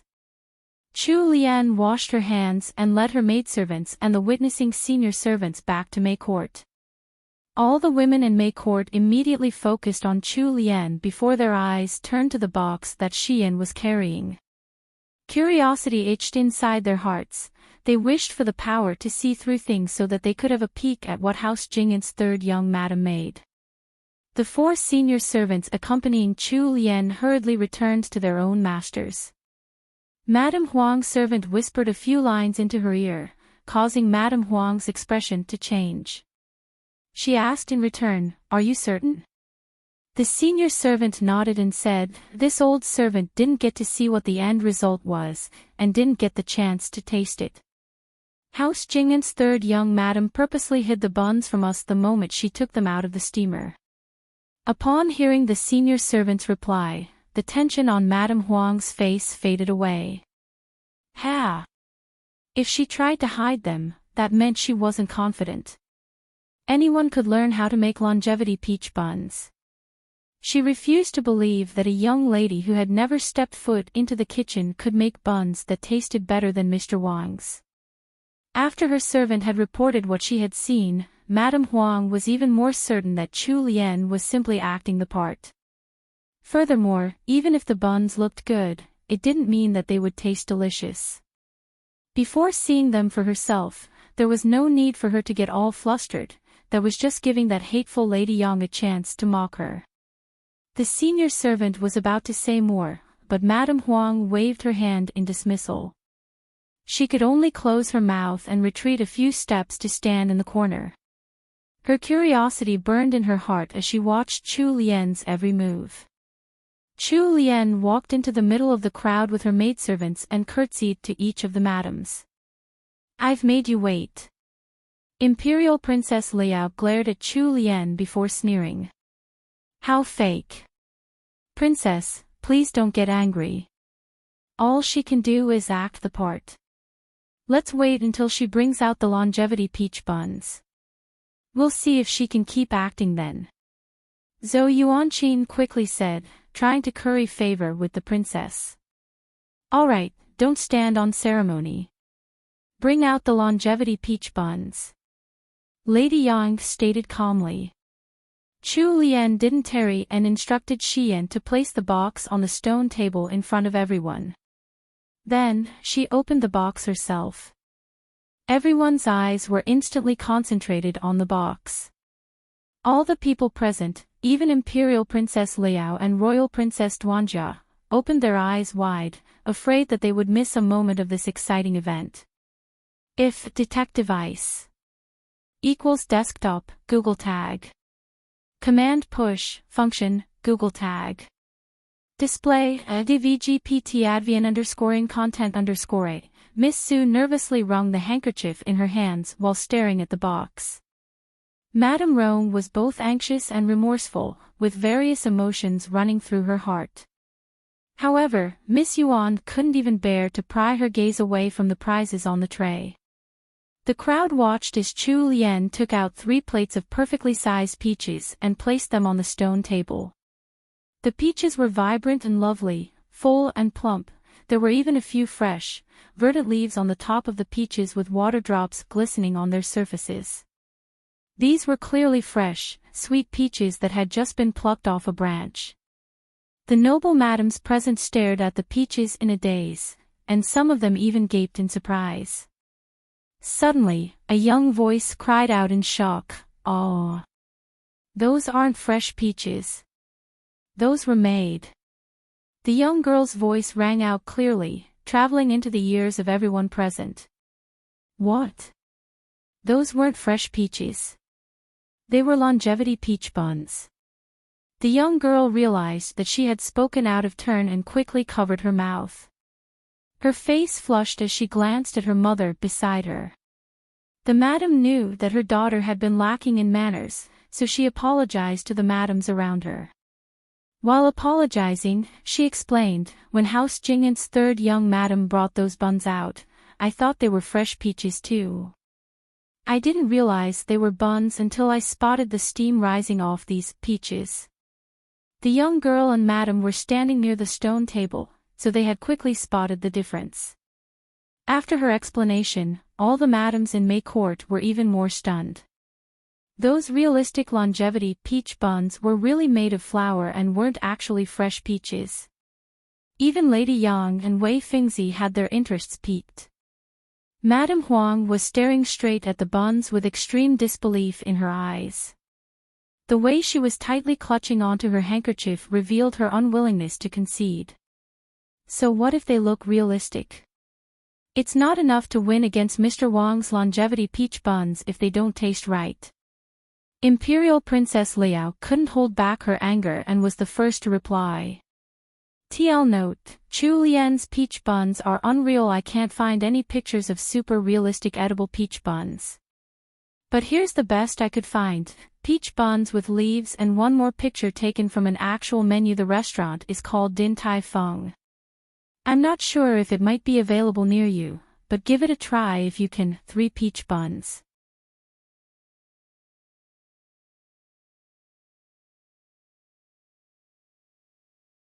Chapter 90, Jackpot 1. This chapter has been stolen from LoveLore novels. Please read from the original source. Chu Lian motioned Xian and Wenqing to pass the 2 plates of longevity peach buns around for the madams and young ladies present to taste. The buns weren't very big, each one was about the size of an infant's fist. They were cute and finely made, too, just about enough for 2 or 3 bites, so people wouldn't get sick of the taste. Xian first brought some buns over to Imperial Princess Liao before serving them to Madame Huang and the other madams behind her. As for Wenqing, she served them to Royal Princess Duanjia first, then Lady Yang and so on. Once everyone had a peach bun in their hands, they could instantly tell that these were actually buns and not peaches. Royal Princess Duanjia pinched the soft peach bun in her hand and examined it seriously, just as if it was a novelty to her. When she sniffed it, she was surprised to find that it not only looked like the real thing, but even carried the clean, fresh aroma of real peaches. The ladies holding the adorable longevity peach buns couldn't bear to take a bite. Instead, they wanted to keep them like souvenirs and put them on display to admire how realistic they were every day. Royal Princess Dwanja blinked and parted her red, tender lips. She lightly bit into the bun, enjoying the soft, sweet texture of the skin. After biting into it, there was an unexpected flavor. Before Royal Princess Dwanja could think of what flavor it was, a young madam exclaimed in surprised joy, "Ah! There's a filling in this bun. It's soft, sticky and sweet, and it's not too heavy on your tongue either." When Royal Princess Dwanja looked closely at it, she noted that the stuffing was indeed smooth and silky. It had the same color as red beans, so perhaps the stuffing was made of that. The women who had tasted Chu Lien's peach buns were all quiet. Even those who had been picking on Chu Lien had forgotten to speak. Why? Her peach buns were simply too delicious. Imperial Princess Liao and Madame Huang each took one bite. Their expressions simultaneously turned serious. Despite the frustration in their hearts, both of them still finished every bit of the little longevity peach bun in their hands. They couldn't help it. No matter how angry they were, their taste buds were begging for more. It only took one bite to make Lady Yang's eyes light up. She also had a sweet tooth. Upon seeing 2 buns left on the plate before her, she didn't wait for anyone else to react and swiped both of them for herself. Then, she swiftly finished them off with a few elegant movements. None of the ladies standing around Madame Rome were ranked highly enough to be part of the crowd that was tasting the buns. Madame Rome anxiously stared at the madams in the center. When she saw that Lady Yang had eaten 3 in one go, she finally relaxed. However, a pool of mixed feelings quickly replaced her previous anxiety. She regretted it a little now. If she had been decisive enough to stand by Chu Lien, she would be able to boast right now. Miss Su inwardly sighed in relief and smiled at Chu Lien. She had thought that this 6th sister of hers was too ambitious and arrogant in the past, and was too reckless in trying to make a name for herself. However, after this wild turn of events today, her opinion of Chu Lien changed a lot. She hadn't thought that 6th sister had such hidden talent. If detect device equals desktop, Google tag. Command push, function, Google tag. Display, dvgpt advian underscoring content underscore. Miss Yuan had a death grip on the handkerchief in her hands. Her eyes were still locked on the accessories on the silver tray. Upon thinking that those were all Chu Lien's now, her heart was filled with jealousy. She was the daughter of a second wife, so when it came to status, she was actually ranked a little lower than Chu Lien. Thus, ever since she was little, she had always tried to compete with Chu Lien in anything and everything, and in every competition, she was the one who won. But now, Chu Lien was on the brink of winning an entire tray of treasures that none of her accessories could ever hope to compare to.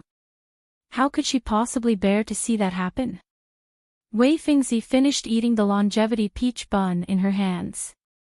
There was a spark of interest in the glance she tossed at Chu Lien. Her eyebrows raised as she said, "House Jing'an's 3rd young madam has indeed made longevity peach buns that are more delicious than the ones made by Duan Restaurant's Mr. Wang." Although the madams present already knew what the results would be, no one expected Wei Fingzi to be the one to announce it. When Imperial Princess Liao heard Wei Fingzi's words, she pouted unhappily. "Aunt!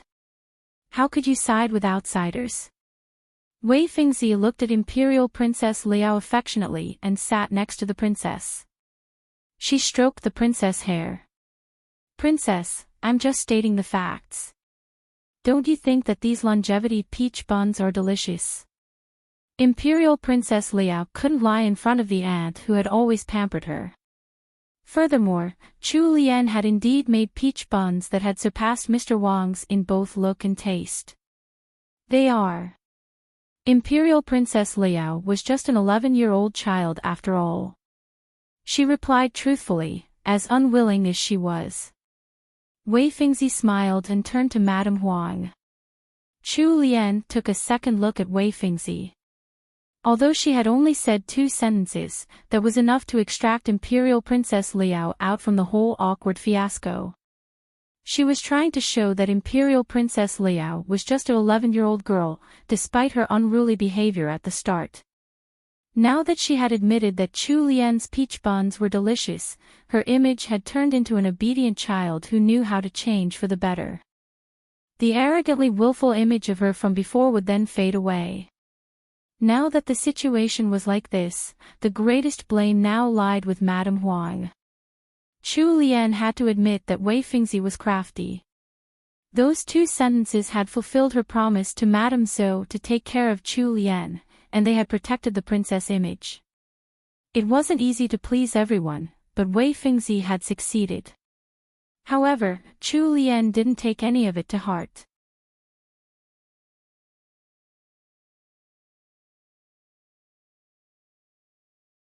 Chapter 91, Jackpot 2. This chapter has been stolen from LoveLore novels. Please read from the original source. Since Wei Fingzi had spoken, Madame Huang couldn't do anything but admit to her defeat. Furthermore, everyone had agreed on the taste of the longevity peach buns, so how could she go back on her word?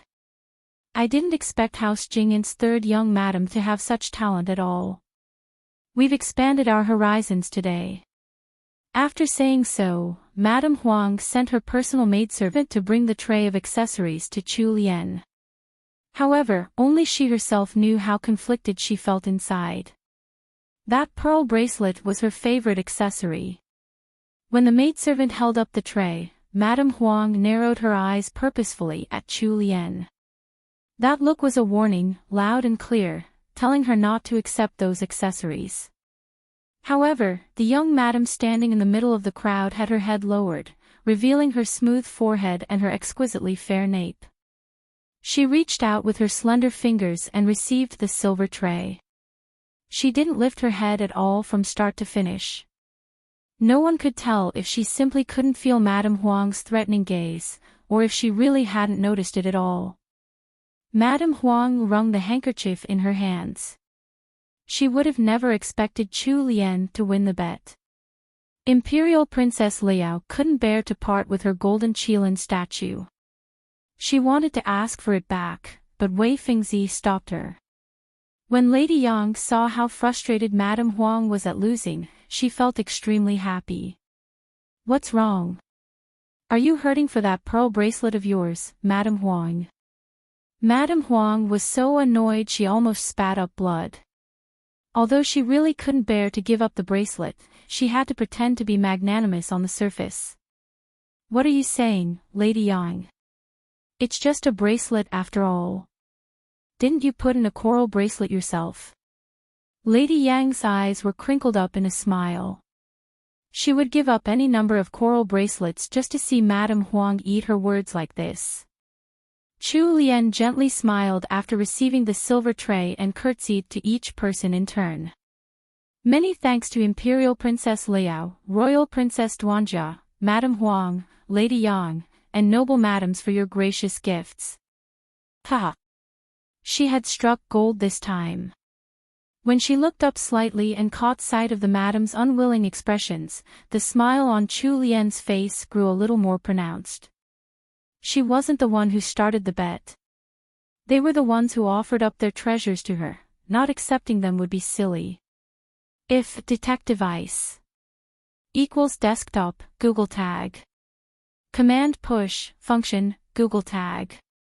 Display, vgpt advian _ content _ The crowd watched as House Jingin's third young madam smiled with her eyes twinkling before she passed the whole tray to her maidservant for keeping. The madams felt a pang of loss and were envious to the point of bleeding. Even though Chu Lian had taken the entire tray of prizes without any pretense at modesty, no one thought her greedy. Some madams even thought that she was being genuine. The moment Chu Lian looked up, her eyes met with Royal Princess Duanjia's gaze. Very strangely, Royal Princess Duanjia even smiled at her. A maidservant dressed in green came rushing in from outside May Court. When she reached Madame Huang, she bobbed in courtesy before asking after the longevity peaches. When Lady Yang heard so, she laughed and pointed at the remaining plate of longevity peach buns on the stone table. Those are the longevity peaches that your Madame Huang has prepared. Bring them over. The maidservant looked at Madame Huang in surprise. Madame Huang just felt terrible after the whole ruckus, so she simply waved and let the maidservant take the peach buns off to the banquet at the outer court. The servant dressed in green walked over to the stone table. The moment she saw the realistic-looking peach buns, her eyes almost fell out from her staring. She quickly recovered her senses and carefully placed the plate into a box before leaving in a hurry. Now that the entire farce was finally over, the madams present all heaved a sigh of relief. They also got an interesting story to recount to their family once they got back. Chu Lian bobbed in a junior's greeting to Lady Yang before leading her maidservants out of the crowd and to somewhere less populated. When Madame Rong saw that Chu Lian had come out of the crowd, she brought Miss Su and Miss Yuan over to welcome her. Chu Lian frowned and bobbed in greeting to Madame Rong. Eldest sister-in-law. Madame Rong held on to Chu Lian's hand and, voice full of concern, said, "I'm glad you're all right, Miss Lian. You frightened eldest sister-in-law to death." Chu Lian gently extracted her hand out from Madame Rong's grip. "Thank you for your concern, eldest sister-in-law." After saying so, she spotted Madame Zhou rushing over with her servants in tow. Upon catching sight of Chu Lian, Madame Zhou strode over quickly. Miss Yuan's eyes remained on the wooden box in Shi Yan's hands, greed shimmering in their depths. She tried to speak up, but was interrupted by Chu Lian. "Madame Jing'an has come to look for me. Eldest sister-in-law, why don't you bring fifth sister and eighth sister around a while longer?" With that, she curtsied to Madame Rong and went off to Madame Zhou. Madame Rong watched Chu Lian's slender back as she left, the light in her eyes darkening. It looked like Miss Lian blamed her after all. On the other side of the pond, Heir Jingguo was laughing with praise. "Ha! Is that true? House Jing'an's third young madam actually made longevity peach buns that are better than Mr. Wang's." "Heir Jingguo, it's true. I heard that those buns looked exactly like fresh peaches, and even had the faint aroma of fresh fruit. After pinching them open, they even had some filling in them. There's something that no one has ever heard or seen before." Heir Zhenghua had tasted Chu Lian's waterdrop matchas before. Upon hearing the manservant's description, he was almost drooling. "Are they really that good?" Heir Zhenghua asked doubtfully. The manservant chuckled. This servant heard from the maidservants in May Court. They didn't get to see them personally, but Lady Yang ate 3 of them in one go. They must surely be delicious.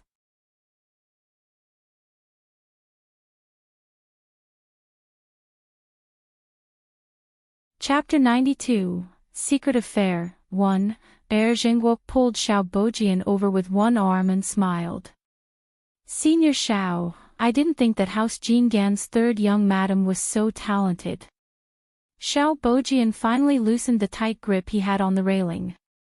The frost in his eyes also slowly faded away. His gaze scanned the area across the pond as he pressed his lips together without saying a word. The manservant could hear the happiness in Heir Zhengguo's voice, so he quickly continued his report. "Heir Zhenghua, this servant heard that the longevity peach buns third young madam made are to be sent to the feast located in the outer court. If Heir Zhenghua wishes to taste them, why not go to the banquet hall? The feast is about to start." "All right, thanks for the news." Heir Zhenghua casually tossed out a peanut made of gold. The manservant hurriedly received it and profusely thanked the young master before leaving. As Heir Zhenghua fanned himself, he exclaimed, "Senior Xiao, let's go. We have to rush over there or there won't be any left for us. Xiao Bojian went along with Jingwa silently. At around the same time, the prince sitting on the third floor of Qingfeng Court also stood up. The corners of his lips curled. Let's go. To the outer court. Although the Great Wu dynasty was more open-minded compared to the previous dynasties, they still separated males and females whenever possible. Thus, the two genders were seated in different halls. Chu Lian followed behind Madame Zhou obediently. Anyone looking at her now wouldn't think that she was the same third young madam who had just turned the tables on a bunch of noble madams in Mei Court. Madame Zhou's brows were slightly drawn together. By the time she had heard of Chu Lian's troubles and rushed back to Mei Court, she had already realized that someone was out to get Chu Lian. While House Dingyuan was prospering both in numbers and wealth and seemed like a mighty noble house, the truth of the matter was that the main branch and second branch were fighting each other. Madame Zhou was a young lady from the second branch, and was also the eldest granddaughter of the family. Her aunt didn't like her at all, and didn't have to worry about offending House Jingong either. There was no limit to what her aunt could do. Madame Zhou had been informed upon reaching Mei Court that her youngest daughter had accidentally fallen off a decorative mountain and had been hurt. She had rushed over like someone had set her on fire, only to find that her daughter had only scraped her knee. By then, she had begun to feel like something wasn't quite right. However, she hadn't expected that her aunt's real target was Chu Lian. Madame Zhou inwardly sighed and turned to Chu Lian. Third sister-in-law, it's eldest sister-in-law's fault for not taking care of you properly and letting you suffer. Just stick to me for now. Chu Lian shook her head and smiled. It's not eldest sister-in-law's fault. Even if they didn't get me this time, they have 1,001 other tricks they could use on me unless I never step out of the house again. I'm bound to fall for one of them. Don't take it to heart. I even earned quite a few good accessories today. When Chu Lian spoke of the accessories, her almond-shaped eyes lit up, clearly showing how happy she was. She really hadn't let any of what just happened affect her at all. Madame Zhou wanted to say something, but she stopped just as she was about to speak. Thinking of the shock Chu Lian must have suffered just now, she decided to save the rest of her words for when they got back to the Jingong estate. It wasn't really a good thing to take the accessories from those noble madams and princesses. Madame Zhou patted Chu Lian's hand and led her to the courtyard where the female guests would be participating in the banquet. In her heart, she decided to return home quickly once the banquet ended so that they could avoid any other traps set by her aunt, Madame Huang. In the end, everything went smoothly and the guests were invited to take a walk to Dingbo Pavilion after the feast. Chu Lian excused herself and rested in a guest room with her two nieces for a couple hours. Madame Zhou wanted to leave as early as possible and Chu Lian didn't want to continue staying at the Dingyuan estate, so before dusk, they sent someone to summon House Jinggan's carriage.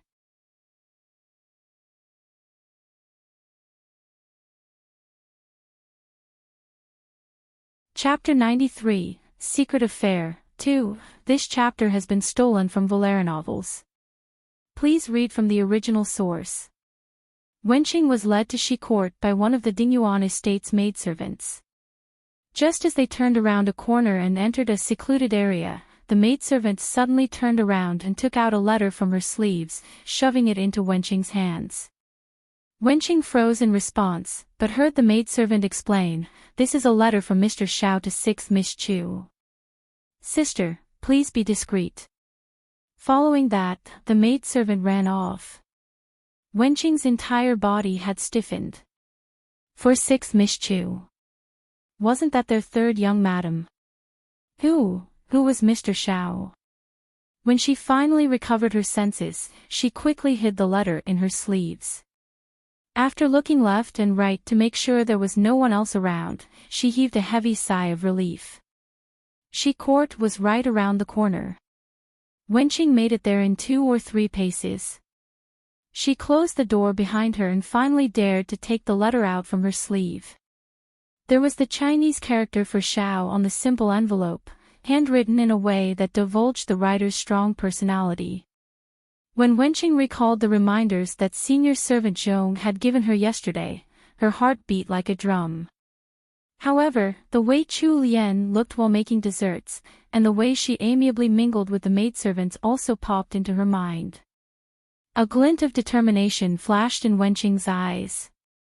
She looked down at the letter in her hands. This must be from someone trying to frame Third Young Madam.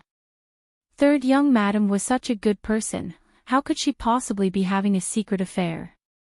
Senior servant Zhong was too narrow-minded. She had to hide this letter.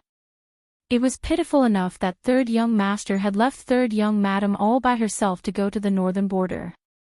She had to protect Third Young Madam. She couldn't let anyone harm her. After making her decision, Wenqing folded the letter and placed it back into her sleeve. By the time she returned to Chu Lian's side, Madame Zhou was already preparing to leave the Dingyuan estate. Wenqing followed behind Chu Lian, her head lowered and her expression tense. Chu Lian found it strange and turned to look at her, asking worriedly, "Wenqing, are you feeling all right?" When Wenqing looked up to meet Third Young Madam's concerned gaze, her heart softened and she was even more sure that the letter she had received was from someone trying to frame Third Young Madam. Wenqing hurriedly shook her head. "Third Young Madam, this servant is fine. It's been a little too hot these few days, perhaps this servant looks off due to the heat. When we return to the estate, go back to your room and take a break. You don't have to serve by my side for now." "Thank you, Third Young Madam." Madame Zhou and Chu Lian left the Dingyuan estate. When they reached the Jing'an estate, it wasn't even dark yet. Old matriarch He had stayed behind in the Dingyuan estate for the night banquet. She would probably return late at night. Chu Lian sent Wenqing back to her room to rest the moment they returned to Songtao Court. If detective ice equals desktop, Google tag. Command push, function, Google tag. Display, avgpt advian_in content_a. In the guest room provided for male guests in the Dingyuan estate, Xiao Bojian was seated on a wooden chair. Within minutes, a knock sounded at the door. After his grunt of approval, a woman dressed up as a normal maidservant pushed the door open and entered. The maidservant closed the door carefully and knelt down before Xiao Bojian. "Master. Have you carried out your task?" "Master, please rest easy." The letter was given to one of 6th Miss Chu's personal maidservants. 6th Miss Chu must have read Master's letter by now. "All right. Return to hiding. Don't expose yourself." "Understood." The maidservant opened the door and left. Right after passing through the doorway of the guest room, the cold expression on her face changed into one that was timid and weak. It was as if she were two different people. After the maidservant left, another person appeared within the guest room. This man was dressed in ash-gray clothing. He had an average figure and average looks. He bowed his head and lowered his voice as he said, "Master, isn't it a waste to expose 7 just for a woman?" The contented expression on Xiao Bojian's face instantly turned icy and hard. He narrowed his eyes and turned to look at the man behind him. "1. It's not your place to comment on what I do." The man called 1 stiffened and quickly lowered his head even further. This subordinate has overstepped his bounds. Xiao Bojian waved his hand and continued to coldly order, "Don't come out again unless I call for you." TL note, Xiao Bojian has a group of secret guards who are literally named with numbers. 7 equals 7, but one's name in Chinese is a little more like first in first, second, third. My editor and I went through several different names, but having one of them be 7 and the other one be first seemed a little strange, so I kept it simple by translating his name as 1. You're tuning into the LoveLore Library YouTube channel. We're so grateful for your support and don't forget to subscribe to join us on this incredible journey through captivating stories. Your generosity through donations truly makes a world of difference, as it's the primary source of revenue that allows me to expand and enhance this channel for you. Thank you from the bottom of my heart for being a part of this adventure.